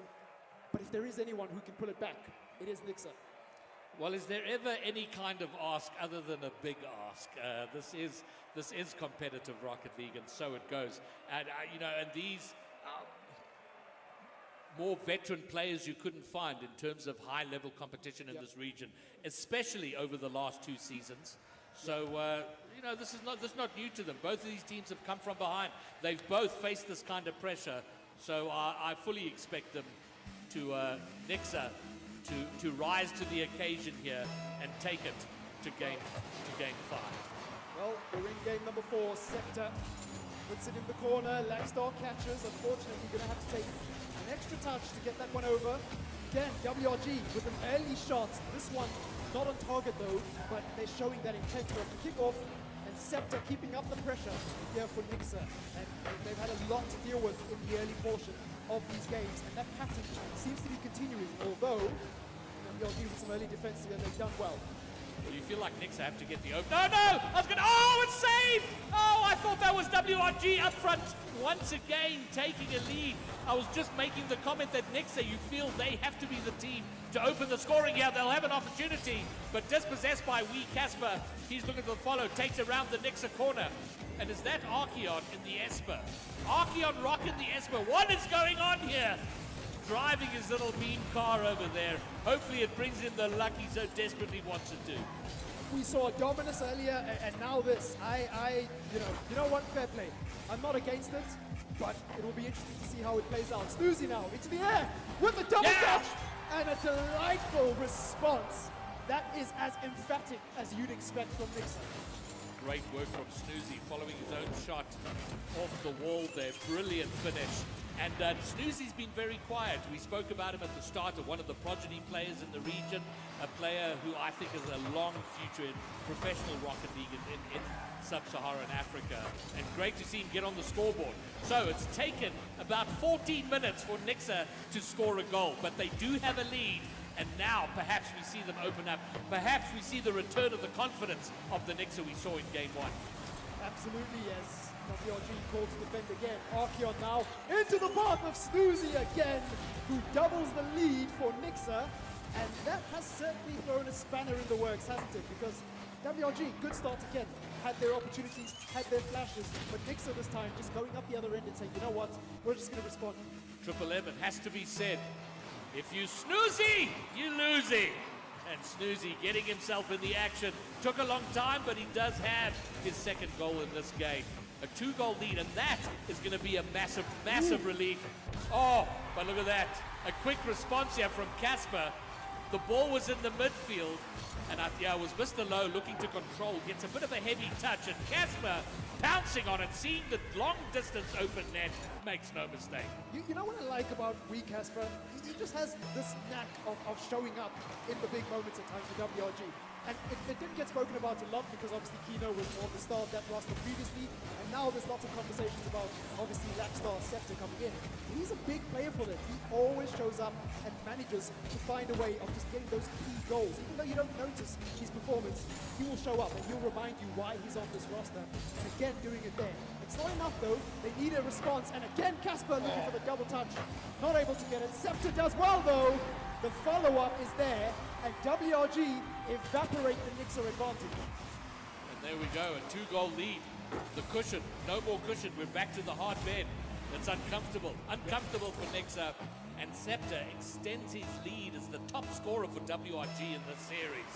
And now with so much time left, I think we've got an absolute banger on our hands here. Well, it's game on indeed. Archeon now giving chase. Lackstar with the clear. Lowe does well to keep the pressure up. Scepter now on the path of, well, himself, but unfortunately missing out on that one. Lackstar now chips it up. Lackstar will follow, and it's Lowe forced to make an uncomfortable save. Scepter with another one, and Casper, oh no, he's missed it on the line, and WRG with the golden opportunity, but Nixa take it the other way, and don't really get any bearings for their hard work there. I wonder if this is one of those moments. Double clatter on the board, and they are. It is one of those moments. 2 shots on net, both hitting the crossbar. Now on the other side, Nixa through Archeon, getting back in front. Well, that's unfortunate against the run of play. When you have an opportunity up at the other end and you don't take it, oftentimes you get punished.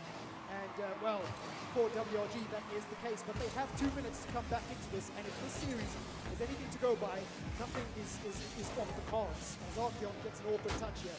Snoozy back into the path of Archeon. And that would have been a delectable goal. But unfortunately, good save from WRG. And Nixa will have to reset again.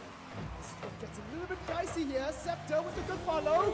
Lackstar makes it 3 for WRG. And it's all level. That touch from Casper though, and the ball hitting the curve of the ceiling, so it came right down in front of the net, making it incredibly awkward for Nixa. They are punished. 3-all. Well, I couldn't have predicted this. We knew it was going to be a close series. Oh, look at this run of the kickoff. Casper again reading the play. And he knew very quickly that things had gone wrong off the kickoff. Getting back, Mr. Lowe will be a bit frustrated. Great opportunity to go in front with an easy goal. Doesn't happen, and we are locked at 3-all with 90 seconds remaining. Well, as I was saying earlier, to extend on my point, it's not something we predicted a close series, but I didn't think we predicted it would be this close in an individual game. 3-all with just over a minute left of the clock. Scepter now. Wee Casper goes up. And a good read by Archeon there, pivotal, and they take it up the other end. It's low, getting off the crossbar, and WRG have let this one slip. The pendulum swings again, and somehow Nixer are up 4-3. Yeah, I think Lackstar misread it. Initially, he was going to go up on the backboard, and then realized he might be better positioned to take it off the backboard. But it hit the crossbar so awkwardly, straight down. And you know, Triple M, you get goals that you instantly clip and that make highlight reels, and then you get those goals, which you will never see again. But it counts the same as the double flip reset musty. Nixer, for the third time, go in front. Yeah, well, it's a big one, but it's not over yet. 50 seconds, just under, just left to play in this game. It's in the middle of the park here. I feel like Nixer have to be really careful about how they navigate the tension here towards the end as another shot comes in for WRG and Nixer forced to make another save. Lots of demos of physicality coming in. We haven't seen this too much early on in the series.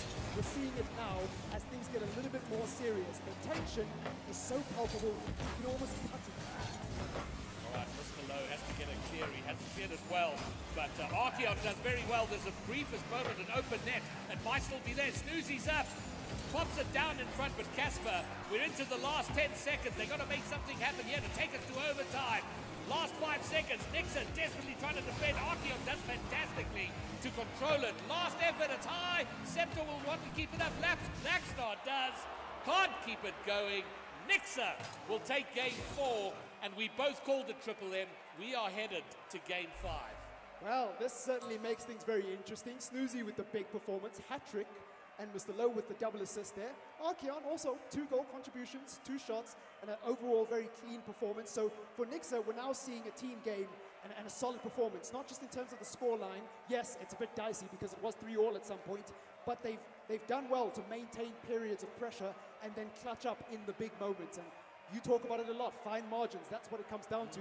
Nixer showing that they have the steel to really deal with WRG here, but it's level. So we have one more game to play, and I wouldn't count WRG out. No, certainly not. So you've said they've got the steel to come back, but do they have the skill? I see what you did there. I see what you did there. That was a top-tier dad joke, if I've ever heard one. Very good. It was very good. Joke of the day right there. I'll take it. 1,000 points for creativity. But look, going into this next game, it's a big one. It's as big as we're going to get today. And with one more series going, I don't know if it'll be able to top this. We're going to Champions Field to settle it between 2 teams that really have been close. So it's not just about the VS Gaming Championship semi-final here. It's also about bragging rights. It's also about getting an edge in the head-to-head between these 2 teams, which we just haven't seen in the past. It's always been even. As we kick off game number 5 here, and start as usual. Ends up in the orange half here. WRG doing well to win the kickoff, but can they get that early lead is the question. We'll have to find out. A good pass into the middle there. Ooh, trouble here. Casper's back though, so it won't matter too much. WRG do well to navigate the opening 20 seconds. Force a save there out of Mr. Lowe. Good start, I would say. Well, you always expect game 5 to be a banger. But in truth, it's often a little bit tentative. Oh, because so much is on the line in the game 5, the decider neither wants to make a mistake. So you often see that a little bit more passive, a little bit more tentative, which can often result in being punished, in making mistakes. But so far, the pace seems pretty frenetic, and it is WRG. When they have won, when they've done well, they have come out swinging. They have come out with aggression and forcing the ball, keeping it in the next half. And we see them doing this in the opening minutes. Ooh, almost getting the double touch there. Oh, there it is. Oh! Weak Casper gets the follow, and luckily for WRG, that one goes in. I almost thought they messed that one up. So a 1-goal lead on Champions Field. And it's not the prettiest goal, but it's effective. A goal is a goal. They did make it a little bit harder for themselves. They did. Scepter should have probably put his away. But you know what? They were positioned enough, they were aggressive enough to make sure that they picked up the loose ball. That Casper was there to slot in the loose ball there. So they do, and they've been rewarded with the opening goal. They're looking for a second, yeah, but there has been a save on the line just outside the net to get it away. So Nixer once more, and it's worth mentioning here that Nixer have never come from behind. They've never leveled up after they've gone from behind in this series. So they're in a tough spot. They're going to have to do something here they haven't done in the 4 games they've played previous to this, which is to overcome a deficit and then look to take a lead. Well, it's not looking good. Lackstar with the second goal, and I almost was speechless there because though it's a good attempt to get it out, but unfortunately it goes straight into the path of Scepter, and Lackstar in the right place at the right time. I mean, it was going in anyways, but it's always good to make sure, isn't it? So, 2 goals on Champions Field. A lot of Rocket League to play for WRG. For Mixer, they need to come back and they're staring down the barrel of a potential early exit here against the guest prediction. Although Snoozy here looking to take this one back. Good defense there from WRG. Again, they've just been so solid this game. It's almost hard to recall Mixer getting close to the other side of the net because it's been all WRG.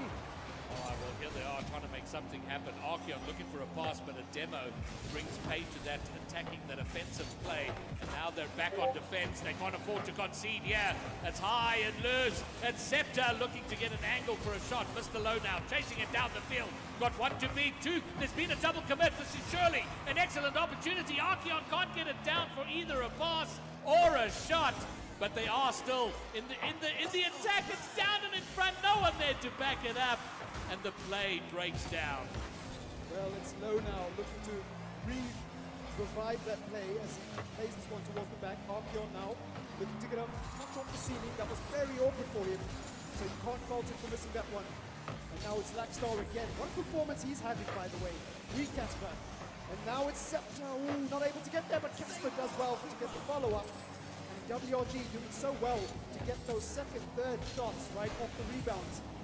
The opposition off. Ooh, almost in a precarious situation there, but luckily they live to fight another day. And for Nixer, it's looking a bit sticky now. 1:50 to go. Almost! It's surely. Low, and yes, finally they get it and pull one back. What a vital time to score because they have struggled. We saw this in game 2. We saw it in game 3. Once they went behind, they just couldn't find their way back in. They went through 2 games without scoring. So critical for them to find a way to score here and leaving themselves plenty of time to level it up. It's not like they've scored in the last 12 seconds. So maybe that can settle them, get them back into it. But this is still tough times for a Nixer. Still advantage to WRG.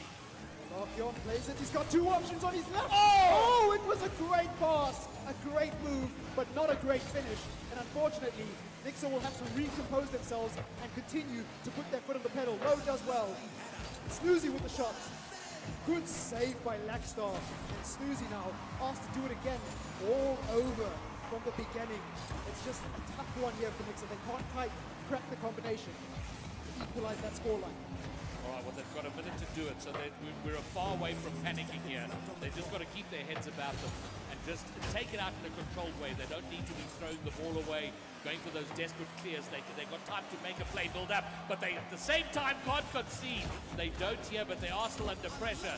Snoozy gets it halfway down. Scepter intercepts and brings it right back into the Nixer corner, and this is their big struggle. They can't get it out. They can build up an attack. They can find a way to shoot. If they can get it out of their own corner, they do finally. There might be an open net here. Archeon over 1. Oh, looks for the open net, but Casper finds his way back and gets the clear. Squeaky bum time for WRG, and they've done well to this point, but 20 seconds to go. I'm calling it overtime. Game 5 overtime. Surely, surely it has to happen.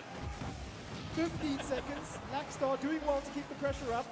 Does well, really eating away time on the clock here. Casper with the shot, and surely that's it. Casper puts a dagger in the heart of Nixer, and barring a miracle, it looks like we were both wrong. WRG, the champions, defending their title for now. In our defense, we called the game score at least. Yeah. But it is the slightly less favored WRG, given the history of the season we've had in Rocket League throughout the season, you'd expect Nixer to have come out on top. But it is White Rabbit Gaming.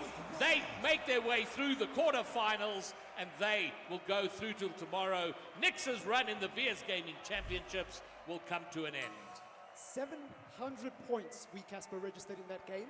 2 goals, 5 saves, 6 shots, and overall, just a very tidy performance, clutching up when it matters most. And let's not forget the contributions of Laxstar and Scepter. When a player like Kino leaves, he leaves a big hole behind. That's a big pair of shoes to fill, and I think Laxstar and Scepter should be proud of the way they've conducted themselves. They really were at the epicenter of everything good for WRG and clutching up that series. But Nixa, oh, that's a tough one to swallow after doing all the work to get back into it.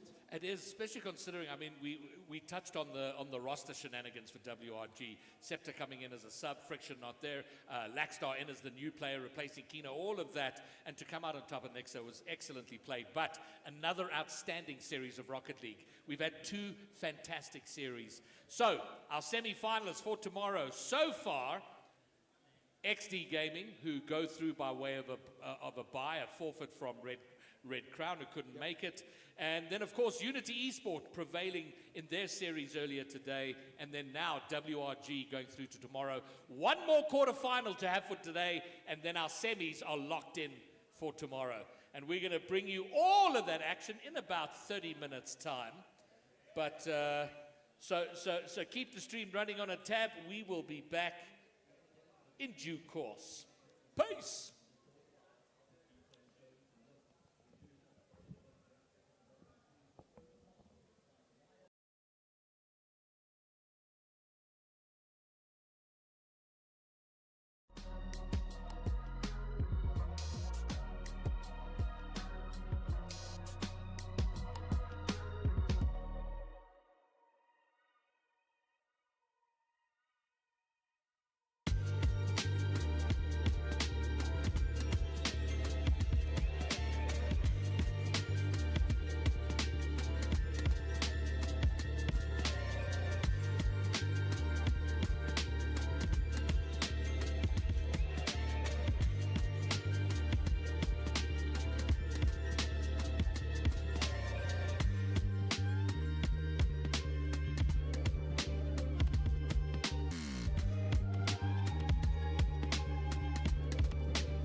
are back live! VS Gaming Championship weekend for Rocket League. We've had, well, technically 3, but in truth, 2 of the quarterfinals. One more to go today to determine our final our last semi-finalist for tomorrow. I'm Greybeard. Alongside me is Triple M. Our final match for the day, Bird versus Team Fusion Triple M. And I don't know, Bird have had some RLCS experience. They've kind of been thereabouts, top 12, top 16.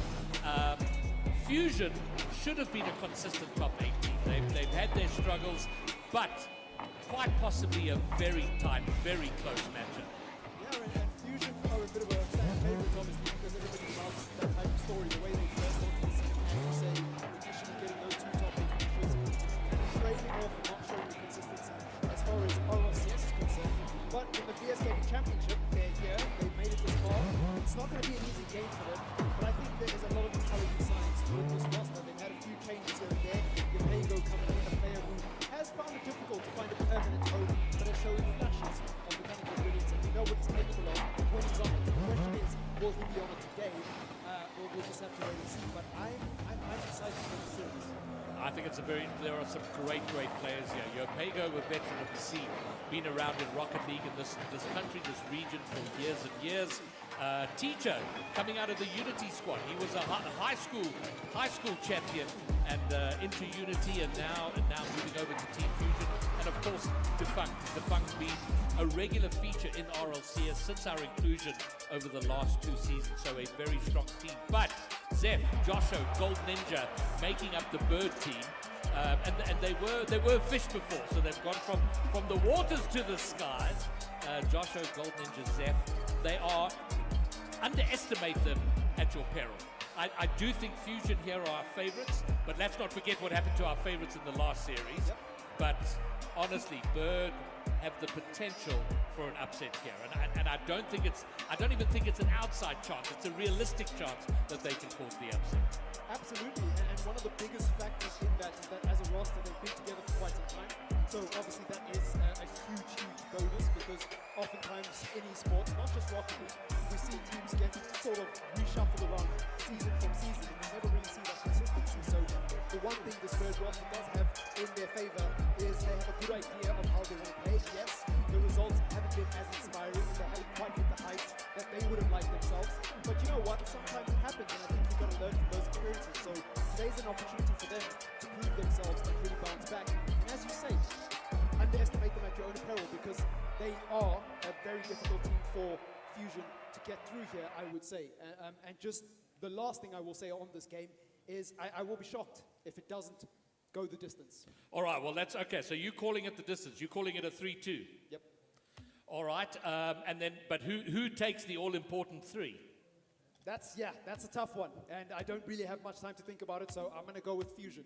Out of respect to Fusion, because of what they've accomplished this season, and just the versatility in that roster. Obviously, we've spoken at length about Paygo, but Teacher and Defunct, they've been together for a while as well. And what I like about Teacher is he's demonstrated an ability that a lot of players don't have. He's played at 2 different levels simultaneously and consistently shown the ability in his gameplay. That's not an easy thing to do, because usually when you drop down, you pick up bad habits from the lower levels. So to come back into RLCS almost as if you haven't been playing for your school, it's a pretty impressive thing to do. And that versatility, but also that consistency is really important. And then I don't need to say anything about Defunct, solid player, been around for a while. So yeah, Fusion have a lot going for them. And again, on the side of Bird, there just hasn't been enough evidence in the recent past for me to quite back them. But again, it's going to be a close game, and I wouldn't be surprised if they do upset. All right, well, enough said. Let's go, Commandos. It's howling time. It's game time. Team Fusion versus Team Bird, and they're off. Well, it's a good start here from Team Fusion. Tried to get an early kickoff goal. It's not meant to be, though. Good forward by Gold Ninja. More position here for your Paygo. Does well to get that one out. And now, middle of the park here is Teacher looking to come to something else as well. Delightful move with the flick and makes it 1-0 Fusion. That was sensational. Lovely work from Teacher here. And it was all about his control. He took the ball over one, but catching it on the ground and completely undoing the defender there. Deserved first goal. Team Fusion up in front by 1. Bird now looking for a response. And they might have an early opportunity. Josho! Oh, almost sneaks it under the crossbar. They're going to have another bite at it. Gold Ninja puts it wide, but the pressure is building. If they can keep it here, the pass into the middle toward the open net. There's been a double commit by Fusion. They get away with it. They do get the clear, but the pressure maintains.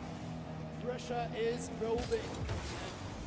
Fusion have dealt with it quite well, but have they dealt with it well enough here? As Zeph looks to get the double touch into the path of Josho, off the backboard, and Gold Ninja circling his prey like a vulture. Not able to get away with the goal there, unfortunately. The pressure here, though, from Bird, really good after conceding at the other end. They've demonstrated a strong mentality and just need to hit the target a little bit more.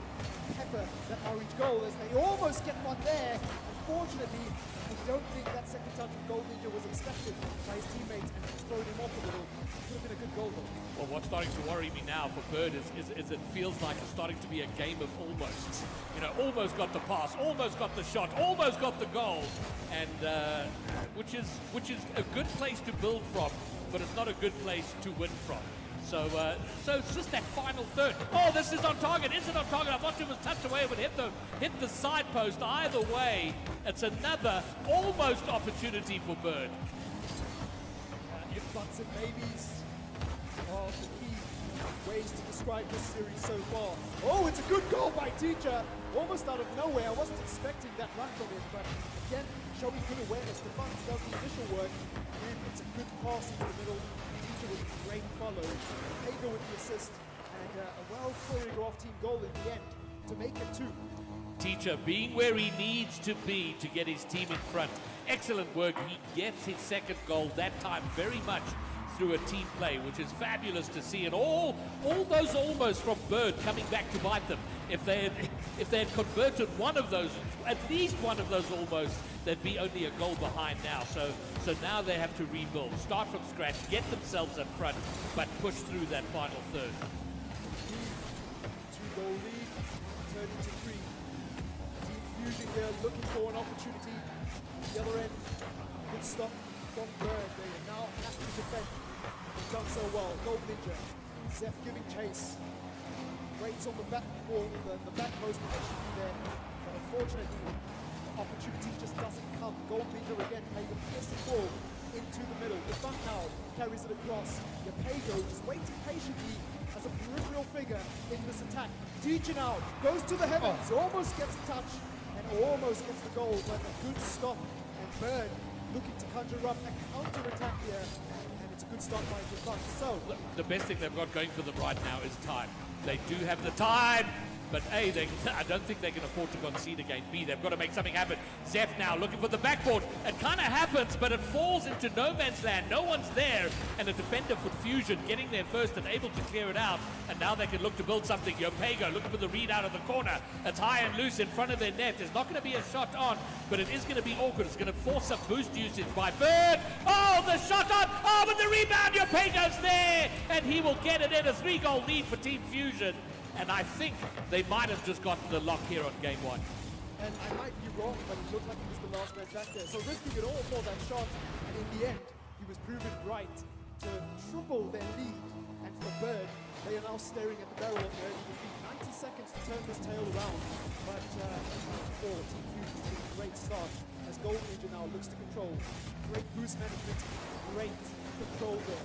Put it into the middle of the park. Josho now, he's got up, he's on his right, goes for the shot instead, and unfortunately, that one is another chance going back. That's another almost, isn't it? There we go, another shot. It hits the post. It's almost there. Finally, Zeph finds his way in, and they've still got time. 1 minute, 9 seconds to go. They get their first goal, and if that can open the floodgates, if that can settle them, if that can build their confidence, where they can find 2 more goals, push us into an overtime.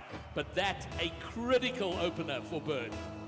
Well, 1 minute, 9 seconds to go, and that one has surely thrown a spanner in the works. Paygo now clears, looks to give chase. Zeph tries to come across. Was one's in the air, defunct on goal, good save! Brilliant save by Zef, and a big moment for his team. He's still got the 2-goal deficit though, so they need to get up the other end quickly. Oh dear. Gold Ninjas missed that one, and defunct gets all of it, so that one should really remove all the doubts about how this one is going to end. It kind of feels like the door opened a crack. We saw a shaft of light coming through, and there's an opener, but now you feel like it's been kicked shut again. There's no light coming through the crack in the door. It's hard work for Bird. So I think they've got to use the rest of this game, get themselves settled, get themselves into their groove, maybe start trusting each other, get what they need to do, get right. Get rid of game 1, go next, game 2, bring it back. And we've seen that throughout, nearly the 5th from Fusion, the last second save, and we've seen this throughout today. The games where a team goes down, they're able to reset and bring it back and make it close in the next game. But this is certainly, without a doubt, been today's biggest opening win. Absolutely, Gold Ninja now carrying it across for what will most surely be the final attack. Josho over 1 onto the backboard, but nobody's there to follow. Zef taking his time, gets bumped out of the way, and that will ensure that it is a 3-goal lead to give Fusion game number 1 here. So far, Fusion getting off to a good start. Yeah, and it kind of feels like Bird not living up to what we said about them at the start. It should have been a lot closer. Bird are without a doubt a much better team than this. I've seen these players, how they've played together. I've seen their runs in RLCS. Yes, they've got a lot to work out. They're better than this, so I fully expect them to settle and come out and do a better job in the next round here. But in the meantime, it is Team Fusion, an accomplished performance. As we look over the stats there, 8-10 shots. Although, having said that, Bird, just looking over that, 11 shots for that one single goal. That's not a great conversion rate, so they definitely want to work on that and improve their record there if they are indeed to catch up to Fusion. Yeah, lots of good last-ditch saves coming out from Fusion there, so at least by the numbers, there was a lot of shots on target, so that's a positive. But like you say, not converting and almost are not good enough. That's the key word to describe it for Bird there. They just couldn't quite get over the line, and those moments really have cost them in a big way. Now, the scoreline is 4-1. I don't think that's truly reflective of how dominant Fusion were. I think that was a close game. It's just the difference is Fusion took their opportunities, and Bird didn't, quite simply. Yeah, there you go, brilliant analysis as we go into game number 2 here, and it's going to be interesting to see how Bird are able to respond here. Well, what I want to see from Bird is doing what WRG did in the last series. They were comprehensively beaten in the first game, but they came out swinging in that second game very early. Did a magnificent job of it, and they want to do something similar here. But having said that, the opening 15 seconds, they find themselves on the defensive. They've got to break out, get over to the Fusion side. Spend a little bit of time there, open a shop, start a business, and get activity going on there. Well, Ninja would fall into the middle, nobody's able to catch him. Paygo does well to recover, but not well enough. Zef now with the ball into the middle. It's Gold Ninja forced to put that one in the corner. Just looks like Fusion might have survived the opening 60 seconds here. They continue to get a turnover, but finally get it into the blue half. Although, as I say that, it immediately goes back. And now, there's a bit of trouble going on here. Paygo giving chase. It's a ball into the corner. Fortunately for TJ, not able to get it. But he gets the boost though, which is good. And not able to finish off that move. So, Gold Ninja to Josho. Josho's got options on his left and his right. He decides to go all the way to the backboard. And unfortunately, it doesn't end up being the right decision. Zef now has got to be careful here. Grabs the boost, has a bit of time, but he's got to be careful. There's a lot of orange cars circling there, but he does well in the end. Well, the good news here for Bird is that they haven't conceded, and I think the longer it goes without them conceding, the more they'll sort of they'll grow into their role here. They might have an opportunity. Things are so awkward, but somehow Bird contrived to not get the ball across the line, and Teacher is given a little bit of time to clear it. Now Gold Ninja with the miss is going to get them in a bit of strife against their own net as the counter is on. But Gold Ninja, magnificent clear, but they've got to follow it up here. They need some help. They need some backup. They need some players there. Josho, he said, we fakes. Let's call it a fake. Zef can't get the shot in. Hagel with a great read as well, not to fall for that supposed fake. And Zep now, Gold Ninja comes across there. Actually, might have got a touch on that. Defunct into the path of Teacher. Great teamwork between those two. Telepathy on full display, and that's a sign of an experienced duo right there. All right, there's the briefest moment of an open net. No one can get around for a shot. Gold Ninja brings it down off the ceiling. But Yopego again will be patient. Wait, that's heading toward the open net. Bird concede. Team Fusion through the work of Yopego will take a lead.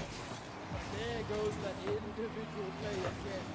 Not from Yopego, although this one not as pretty as he would have liked, not as stylish. A goal's a goal though, in it.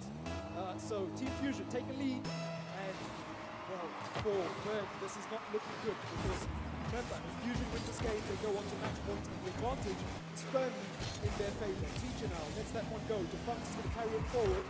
Zeph comes across to get an awkward touch. Teacher's Hego this time into the middle. Teacher in a good position to deal with this one. Good as well though to keep it in the orange half. The pressure coming in from Bird here, but we need more shots on goal. Oh no. Oh. Somehow that's not gone in. They are so lucky. So lucky they get away with absolute murder there. 2 goals would have been tough. There's been a demo, there's been a shot, but importantly, there's also been a save. And Team Fusion hang on to their 1-goal lead. Ninja with the redirect, it's a good one, other than it was very soft. And now they're open net on the other side. They're in massive trouble. Teacher looking to get around it, but the bounce is unkind. The shot now off the backboard, and Gold Ninja will finally get it clear. Having a player like Teacher, again, in that specific instance is so helpful. Reading it off the ceiling and almost producing an assist, a possible assist, out of nothing. Of course, they didn't score the goal, so it won't be registered either way. But it's a good pass nevertheless, and Gold Ninja now looking to do the same. Does well enough to get it to the middle, into the path of Josho. Gold Ninja now will give chase, tries to get the boost instead. Zeph now going forward, looking for the second touch. Gold Ninja follows. Josho with all to do here. Still a 1-goal deficit, but still, the more chances they miss, the more agonizing this becomes for Bird towards the end here. Yeah, without question. I'm looking at the shot count there. They've had 5 shots. 5 shots without a goal. And that does, it eats at you. It plants seeds of doubt. And I think those seeds of doubt have grown into very healthy seedlings. If that goes in, we're done and dusted here. As long as it stays a 1-goal game, Bird are always in with a chance. Well, good save by Gold Ninja. Can they get the follow-up? Oh my word!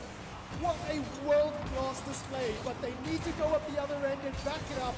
And unfortunately, Fusion, again, getting that one into the middle of the park. Joshua into Gold Ninja. Unfortunately, can't read that touch. It's Teacher now, looking to waste a bit of time. Just let this one float in the air. Zeph, the path of Gold Ninja. Back to Zeph. He backs out. Joshua takes the shot. He can't get the bump. And unfortunately, the miracle comeback isn't meant to be. So, Team Fusion are firmly in the driving seat. And what a frustrating game there for Bird. It's a 1-goal game, so they were always in it. The last game, game number 1, they were dominated.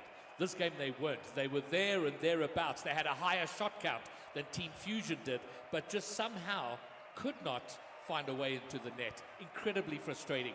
And we see what we haven't seen at all today, whereas a team's gone down 2. We haven't seen the sweep being threatened, but Bird currently under threat of a sweep. Absolutely, and look, going home early is one thing, but going home early to a sweep can be demoralizing. So I fully expect them to at least respond, and if anything, at the very least get a consolation. At the very best, send us to a game 5 and pull off the eagerly anticipated and desperately wanted reverse sweep from everyone in the crowd here. So this next game, game number 3, is going to be big in the series. Well, the equation quite simple now, isn't it? They have to win the next 3 games. If they're going to advance to the semis, win the next game, win the game after that, and then win the game after that one. Yeah. Team Fusion, this is the point, though, where teams are likely to lose a game. Yeah. Team Fusion, they're cruising 2 games ahead. Maybe they take their eye off the ball, and if they do take their eye off the ball and Bird take advantage, maybe they find a way back into it. So where we stand is that it's Fusion's game to lose, and Bird's game to come and snatch back. Good start here early on. Lots of chaos in front of the orange net. Double commit. To too much from third because it is in the opposition half. Teaser does well to get that one away. Oh. And we've got our first pause in a while. It feels like it's been weeks since we had a pause. I'm not entirely sure what's happening there and what's caused the pause. Referee just our admin's rushing in to check what's going down and see if the issue can be solved as quickly as possible. But you know what? You don't want to be plagued by the technical issues. So the pause is absolutely necessary and worthwhile. Well, the good news is it's still 0-0, so it shouldn't really affect the scoreboard either way. And it gives us an opportunity to talk a little bit more about what Bird need to change coming into this game. Because again, we can talk about the clinical edge on the opposition end, but defensively, I feel like they've just leaked a lot of goals in those big moments that have allowed Fusion to come back into this one. And I think if they just need to be better in terms of saving that ball, making those last-ditch saves, and just trying to hang on until the very end. For me, the equation's quite simple. Bird need to take advantage of. They create opportunities. There's been no problem with that. They get over to the other side. They find a way through. They just got to fix scoring the goals. If they get themselves there, they're almost doing all the hard work. They just got to finish it up. And if they can do that, boom, they're going to be right back in the series. Reset is underway. Orange Net is threatened early on here as Zeph goes up. Soft shot and a good We have save. a pause. Looks like it's on the Fusion side, not quite resolved. So So we had a pause at 4:44, now at 4:37. I'm not sure if we're going to just pick it up from here or if we. Oh, okay. All right, fine. So we're going to rehost the lobby. So I'll just need to exit out of here. In that case, I'm pretty sure we'll have a start there from the top. We'll have the entire 5 minutes rather than picking it up at that awkward time because we've had pretty much 16 seconds of no real Rocket League. Well, it's effectively a timeout, isn't it, for Bird now? It's an opportunity for them to disrupt the momentum of the opposition team. You might say that this technical difficulties is a blessing in disguise for them because it gives them an opportunity to just take the momentum away from that opposition. And it's a really big part of Rocket League. We know how big of a part that plays in this game. Again, another very good start there from Bird, but not really finding the back of the net. Granted, it was only 14 seconds and the game's going to be restarted anyways. But you want to see them take a lead because it's not something they've been able to do. And then you want to just see them continue to put that pressure up at the other end and then also defend well at the back. And I think that is going to be the recipe for their success. As obvious as it sounds, it's not very easy to pull it off against a team of Fusion's quality. Triple M, our job is to say the obvious. This is why they give us the big bucks, is to say the obvious things that everybody's thinking about. Yeah. Okay. All right, fine. So we're going to get in the lobby, but they are going to test the lobby, make sure everybody's technically in good shape before we just go straight back to a game. So there'll be a slight delay on that just to make sure that the players are technically happy with what's going on out there. Yep. Well, the interesting thing is about this game, similar to what we spoke about on the other side of the brackets, the reward for winning this one is meeting the champions in the semi-final. So it's a bit of a bittersweet moment if you get through the series. I mean, if Bird pulled off the impossible here, they would have to do it all over again tomorrow. And same applies for Fusion. I mean, they should win this from this position. But tomorrow, that's a big ask for them. But you know what we have, what we haven't touched on right now as it stands. Looks like Team Fusion are going to do the work, do the job, go through to the semis tomorrow. And the and yeah, they're going to come up against WRG, a WRG team who just beat Nixa, an under-strength WRG team who beat Nixa. But the secret weapon of Team Fusion that no one's really discussed is that tomorrow the Bro Army are going to be here. The Bros are going to be here in huge numbers. There aren't enough seats out there to host the passionate support that Team Fusion are going to have. And I think that might work for them. I mean, we saw some great support from WRG earlier, and that was pretty much Casper's dad and a few friends out there. Strong vocal support for them, but I don't know if they can match the army of Bros who will be here tomorrow and support the Team Fusion. And then on the other side, we have Unity and XD. How awesome would an upset there be? Unity make their way through XD, who are a solid, and they're, the XD team currently includes Guns. Another one of, I include in the class of people like Snoozy. Snoozy, these young players who are prodigies in the game. Guns, if he commits to Rocket League, if he gives it some focus, he is a future superstar of that game. So a very strong team. Of course, Happy Meal and Cat, who are rock stars of the scene here. Yeah. But what a great upset it would be if Unity can somehow find their way through and go through to the finals. I mean, we could only dream, can't we? We can only dream. As unlikely as that would be, it would be epic. But again, even if they were, they would still have to possibly go through WRG in the final. So it's a win or lose situation either way. Well, listen, it's not supposed to be easy from this point, right? Yeah. Every game has to be difficult. That's pretty much the entire point. Exactly. So it looks like we might finally get underway with business into a very important game here between these two teams. All right, so just getting informed by the admins that we are going to pick up the game at 4:37. Okay.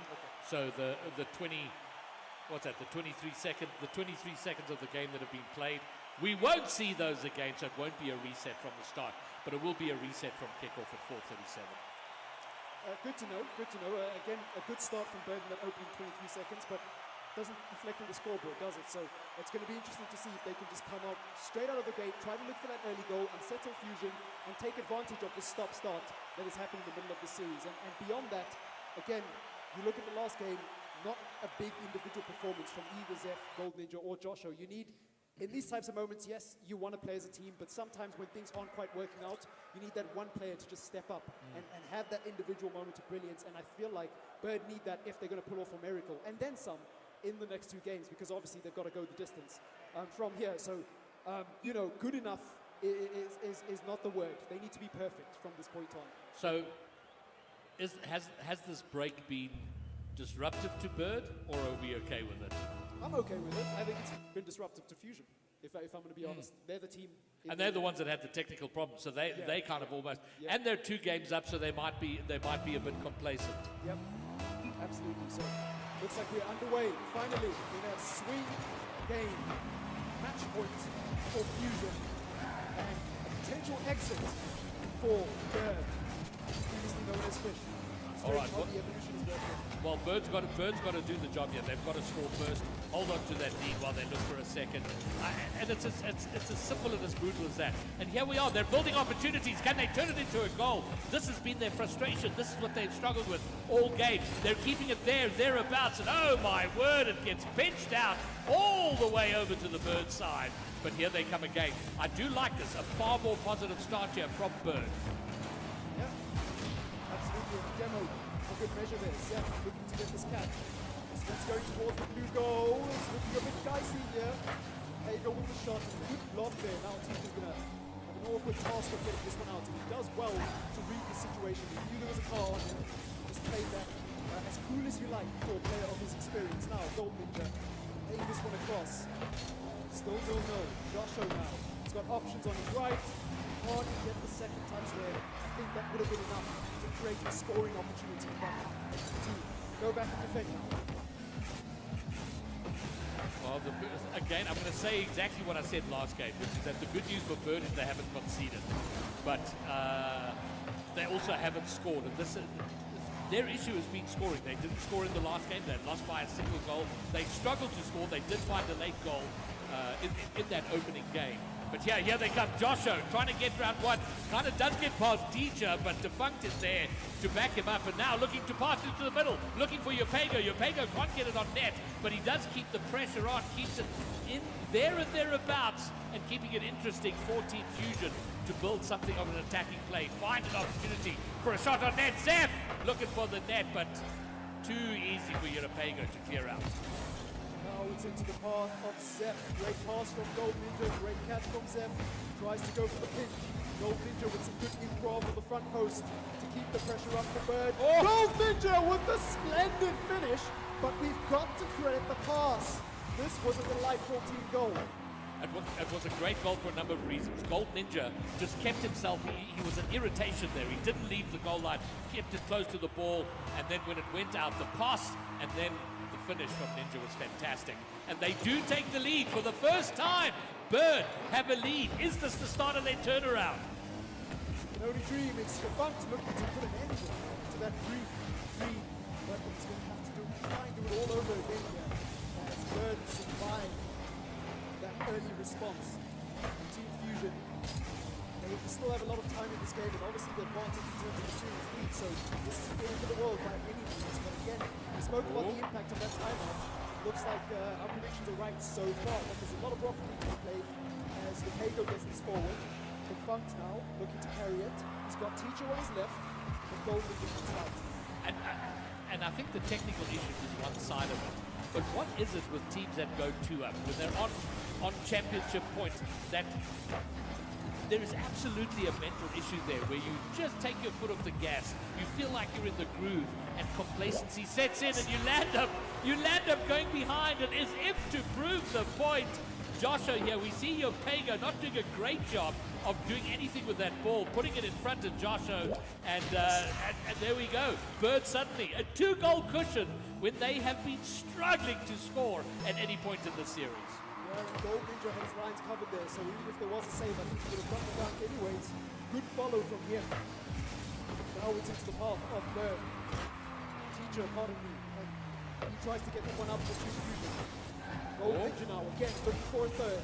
Josho gets the pitch, but it's the wrong way. To the path of Zeph. Gold Ninja waiting patiently in the middle for an opportunity.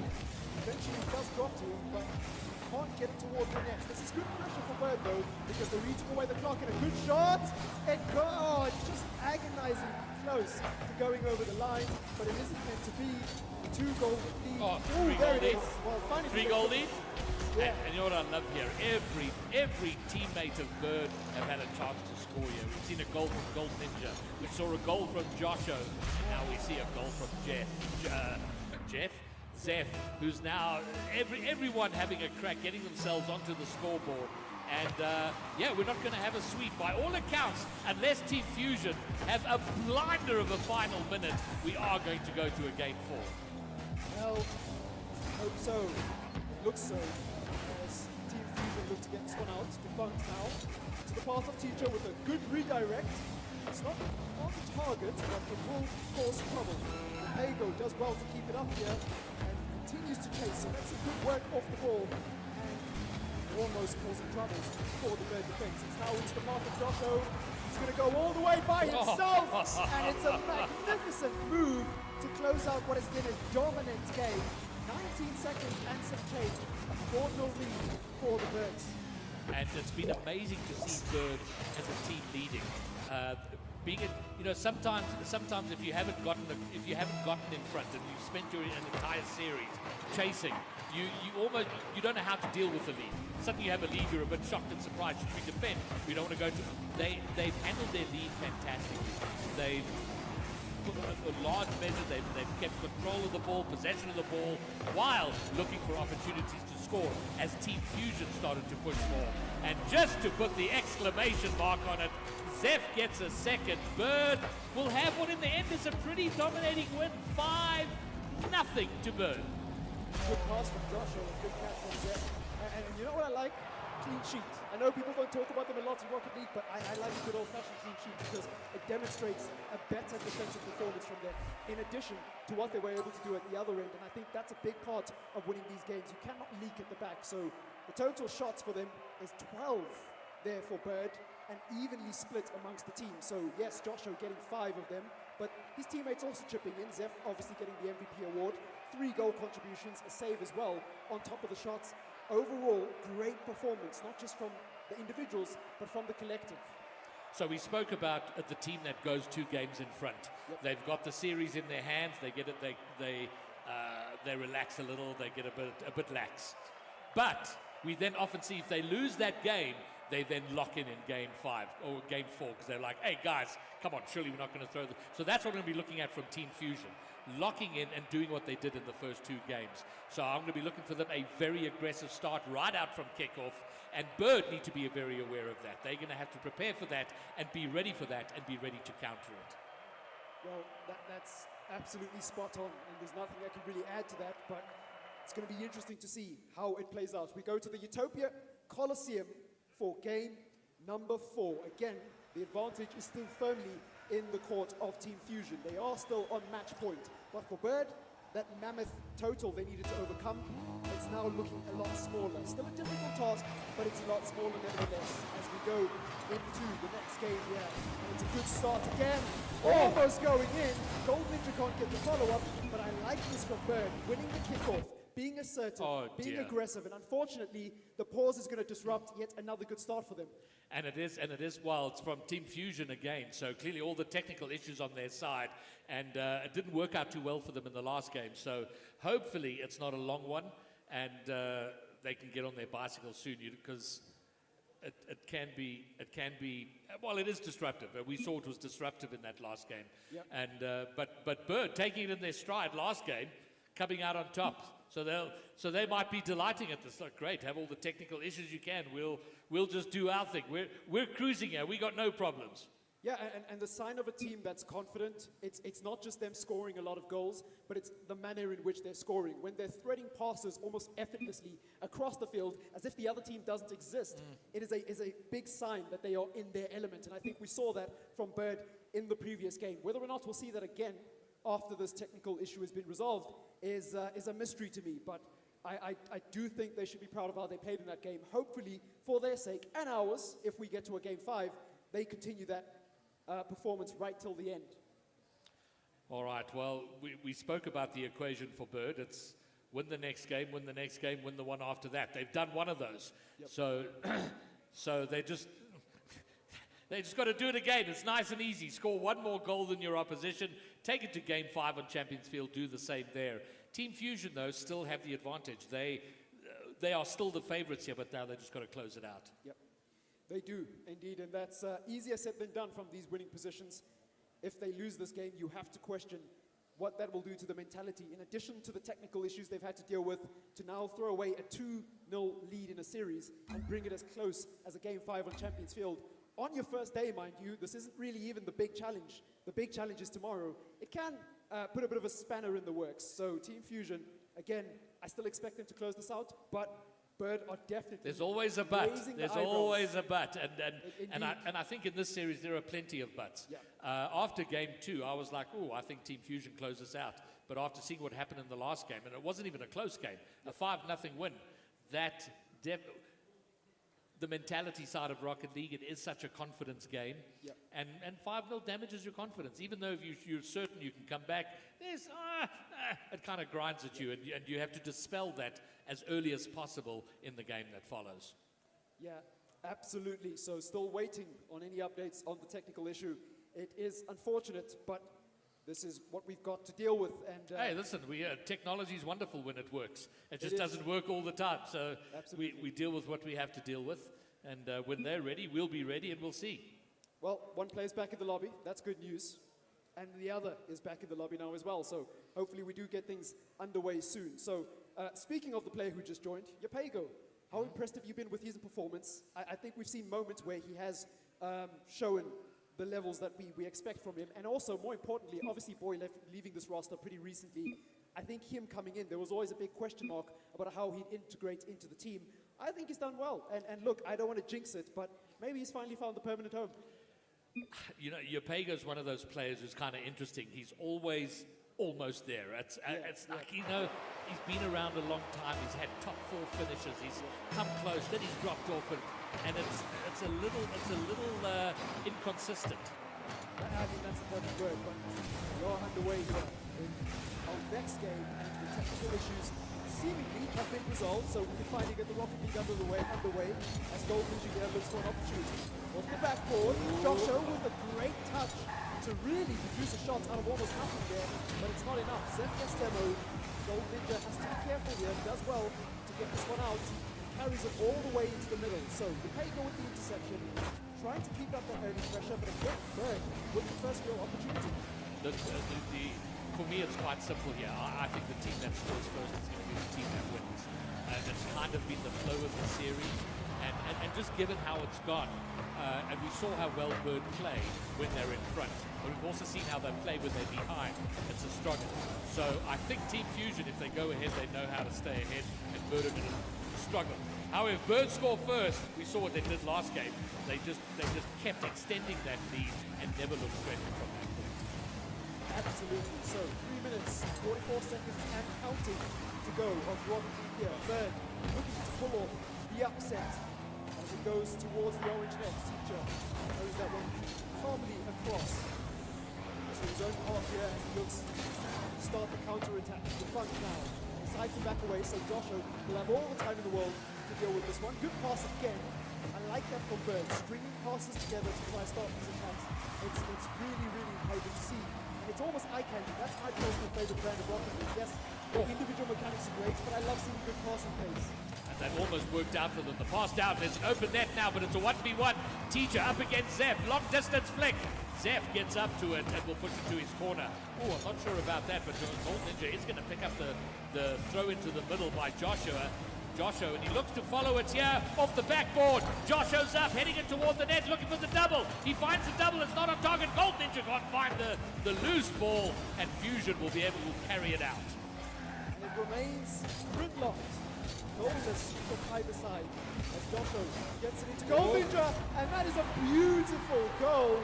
Gold Ninja again anticipating the pass, just hampering his speed there, waiting for the pass to come through, and then just the right moment executing it and putting it on the side of the goal where Defunct wasn't as well. Lots of skill demonstrated in a short space of time there to put them in the lead. A 116 kilometer an hour banger. And that has stood them in good stead. I said the team that scores first is going to be, I think, is going to take them. So as it stands now, I think we get to see a game 5. I think Bird take it. But Team Fusion, it's all up to them here. Are they going to squander a 2-game advantage and force it into game 5? Because then it's a massive pressure situation. Absolutely. Joshua now with the demo, so there isn't a runner besides Teacher for Fusion. Very pivotal, those moments in the middle of the park. Joshua looking to get the reset, does well to flick it over, but unfortunately it's not towards the net. And both of his teammates were going the opposite way to where that ball was going. So unfortunate not to get paid there. They're looking a bit fragile. Team Fusion at the back. They're defending. They're keeping it out, but it's not looking very assured. It's looking a bit panicky, a bit scrambly, and they're keeping it out of the net, but not getting it over the halfway line. It's staying in their half. And the longer that goes on, the longer the more the boost runs out, the more panicky you get, the more irritated, frustrated you get. And we see that build up right now. They've got to figure out a way to take it out calmly. The net's open, down off the crossbar and out. Oh, Team Fusion had gotten incredibly lucky there, and they may have an opportunity now on the other side. Yopego trying to get a 50 in the air. Teacher bangs it forward, but to no one in particular, and it can be cleared back. Well, that is lucky indeed if I've ever seen it, but they've got to capitalize on that luck and go up the other end. Team Fusion. Yopego now again with the piercing ball across. Good stop by Gold Ninja. An opportunity goes beckoning. And at both ends, we've seen an open net get squandered in quick succession here. And almost, it's going to be it. Oh, what? How is that not in? Okay, that was a shot. It was an almost own goal. It was an incredible save. It was vastly lucky. Everything happened there. Somehow Team Fusion survived, and finally Teacher finds a way. 35 seconds from time, we get leveled up, maybe in overtime. But you're feeling right now that Fusion are desperately lucky not to be 2 goals behind. No, absolutely. And look, at the end of the day, they've capitalized on that lap. So, they've got to take those chances. But it's not over yet. This, best case scenario, they score, but ideally they might want to take this to overtime if that's not an option. Gold Ninja off the backboard, actually good stop from the middle. I thought he was going to get that lead, but it's a good piece of defensive work from Team Fusion. It's not over yet though. They've got to weather the storm. 17 seconds to go, and this is a big moment here. Oh, Zed finds the net. What a touch! And Bird 11 seconds from time back in front. It's a good touch from Zeph. A good read. He's back towards the goal. To not only make contact, but redirect that into the only part of the goal where nobody was there. It's just sublime. All right. Oh, Yopega's done very well off the kickoff. Is there someone to take advantage of this? There's an open net. Wow, to be fair, there was a defender there. They keep it out. The clock has run down. Team Fusion, can they keep it up? This is going to bounce. It is indeed, and suddenly out of the blue, almost not out of the blue, but certainly unexpected after 2 games to find ourselves going to Champions Field. Bird are right back in it.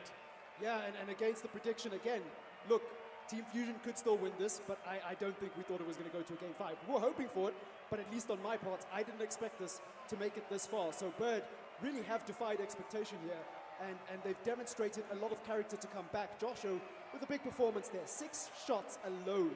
And even though he didn't get a goal for those shots, he did get the assist, which is key. Gold Ninja, again, with a brilliant goal. And in that moment, I think that's where the pendulum kind of swinged towards Bird's side. And even though Team Fusion were able to claw it back, as we mentioned, they were very lucky to still be in that game towards the end because Bird had a lot of opportunities to close that out. Team Fusion in front after game 1, in front after game 2, all the momentum, everything going for them. Even after game 3, losing that, it's still Team Fusion. Suddenly, with Bird winning game 4, getting us into game 5, all that transfer of pressure, all the pressure that that Bird were feeling going into that 3rd game is transferred over to Team Fusion. Having said that, though, when you're 2 games down, you're kind of thinking, oh, guys, we're out of it. You know, we've got nothing to lose here. Now that's inverted. Now you're going, ooh, I think we can reverse sweep here.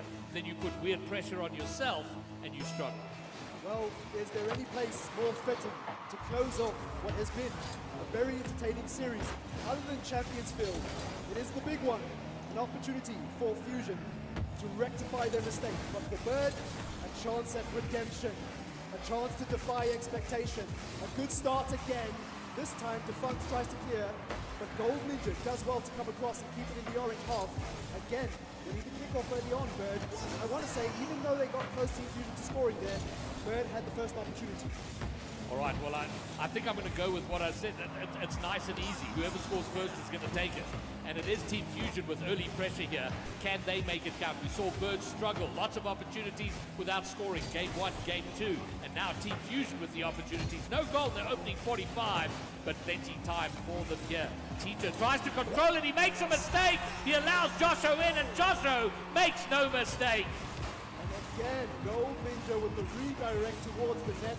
Teacher tried to improvise and get a good touch away, but unfortunately he didn't have the forward momentum to push that one away, and unfortunately there's a runner there. For Team Fusion, they're staring down the barrel of an unexpected defeat here. Defunct, though, looking for a quick response. Hago waiting patiently. He's going to have to leave that one to his teammate. Teacher does well to put it in the middle. This is looking precarious. Good save by Defunct. And Fusion live to fight another day, but Gold Ninja forces a good save on a Teacher again, and somehow the lead is only 1-0. Man, oh man, that Team Fusion net is being hammered, pounded. It's up, it's high, it's wide, it's on target, it's being saved. But somehow they keep it out. Gold Ninja, though, is that on target? It is! The first shot hits the post, and out Gold Ninja with the follow. 2 goals in front, 3:35. Bird suddenly the favorite to take down the series.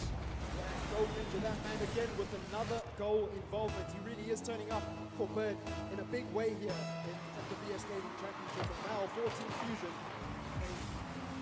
things are starting to get a bit sticky. I think they've been sticky for a while, but this is as sticky as it's going to get on Champions Field. 2-0 down. Do you have what it takes to come back? The front with a good interception there, but Gold Ninja retains possession. Now into the orange half again. This has been a theme of the last 2 games and it continues in this final game on Champions Field where Bird have been very good at putting the pressure on. They did it in the first couple of games, they just couldn't convert. Now they're converting, and in addition to that, they're stopping the counter-attack opportunities at the other end. So it's good to see that tidiness on both ends of the pitch from them. And now the defense, they're locking it down. Team Fusion coming forward in numbers. And Bird, they're positioning themselves perfectly to be in front of those shots, not allowing the rebounds to come in. Gold Ninja now with a chance. It is saved away. Teacher will push it to the corner. Half the game gone.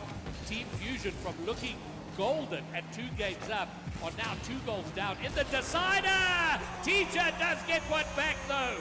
We are not done. It's a 1-goal game, pretty much at the halfway mark. Teacher with a awareness, but Capego does all the groundwork to make sure that that ball ends up in the middle for somebody to just come and tap it into the back of the net, and that's what you want. So, we have a game on our hands now. It's just the one goal in it. Teacher with the touch, the punt. Gonna get a touch, good pump! And just like that, the lead is evaporating. And suddenly, the story changes. The narrative has become a lot more interesting than we might have expected. I love a good demo play, a good bump play. And they don't get better than that. Teacher setting up the play and going forward, getting rid of that last defender, allowing Defunct to put it in. And maybe now a third from coming from behind, maybe a lead now. Josho that is very calm and very calmly gets something of a clear, although Defunct puts it high up. Zeph will look for the clear. And suddenly, and I love the swings of Rocket League. Team Fusion looked like they were in lockdown. And then Bird in this final game looked like they had it on lock. And now they're suddenly under pressure. The swings, the roundabouts, this is anyone's game. Well, it's looking a bit tricky here for Team Fusion. Capego with an awkward touch. Josho almost getting a very dangerous touch. Zeph now puts it into the middle. Gold Ninja hesitating, or perhaps he's biding his time, not being too desperate. I like that. Josho now looks for the pass. Gold Ninja! Right. And it's another team play from Bird. Another good pass from out wide, and another goal. Team Fusion forced to make a response again. Man, oh man, there are a couple of mistakes there. First, Defunct losing the 50, Opego missing out on the challenge, leaving Teacher alone in the net, and there was little he could do there. And Bird have a lead, maybe they have a second goal. What a save! Defunct gets the clear, can he transition? They'll want to get quickly over to the other side. Opego can't get there, he loses out, but it is forward. It's a bit of a high and loose midfield game at the moment, and you can feel the desperation from Team Fusion. They're frustrated at what's just happened. They want to get themselves back on even terms ASAP. Well, 3-2 on Champions Field with 70 seconds and counting to go. This is a big moment for Team Fusion. Defunct to the path of Teacher, good stop there. I believe that was Josho. Brilliant read off the ceiling. Defunct looking for the pass, and it's not in the right place. But Capego produces and narrowly misses. And unfortunately, his own teammate gets in the way of what would have been a remarkable equalizer. But they've got 44 seconds to try desperately conjure up another chance here. Capego again looking for the flick. We've seen him do this time and time again. Defunct off the side wall, looking for the next touch, into the middle. Capego with the shot, and it's an equalizer with 30 seconds to go. It's 3-0 on Champions Field. And we may just get what we deserved in the last series, which is a Champions Field overtime. And we spoke in that last series about teams sometimes getting a bit timid in that last game because it is so tense. You don't want to make a mistake. This has been anything but. 28 seconds to go. This is a nervous time for Team Fusion because they've conceded quickly. They got themselves back in and they've conceded quite quick. They've avoided the kickoff goal. 18 seconds to go. 15 seconds to go. It is Bird with an attack moving forward. This is it. If any team scores here, it is done, dusted, and all over. Or we're going to overtime, which by its very definition is golden goal time. 3 seconds to go. Last effort will be by Team Fusion. That's high and loose in front. Can someone get in front of it? No, it bounces. We are in overtime. We've had a long journey to get here. 3 separate phases into a top 8 qualifier, and it all comes down to this. Gold Ninja looks for the clear, doesn't get it. Capego with the shot off the backboard, and Gold Ninja puts that one to his own corner. Zeph gets pushed away from that one, and suddenly we see the physicality here from both teams. It's going up the other end. This is looking dicey, and a great stop by Teacher.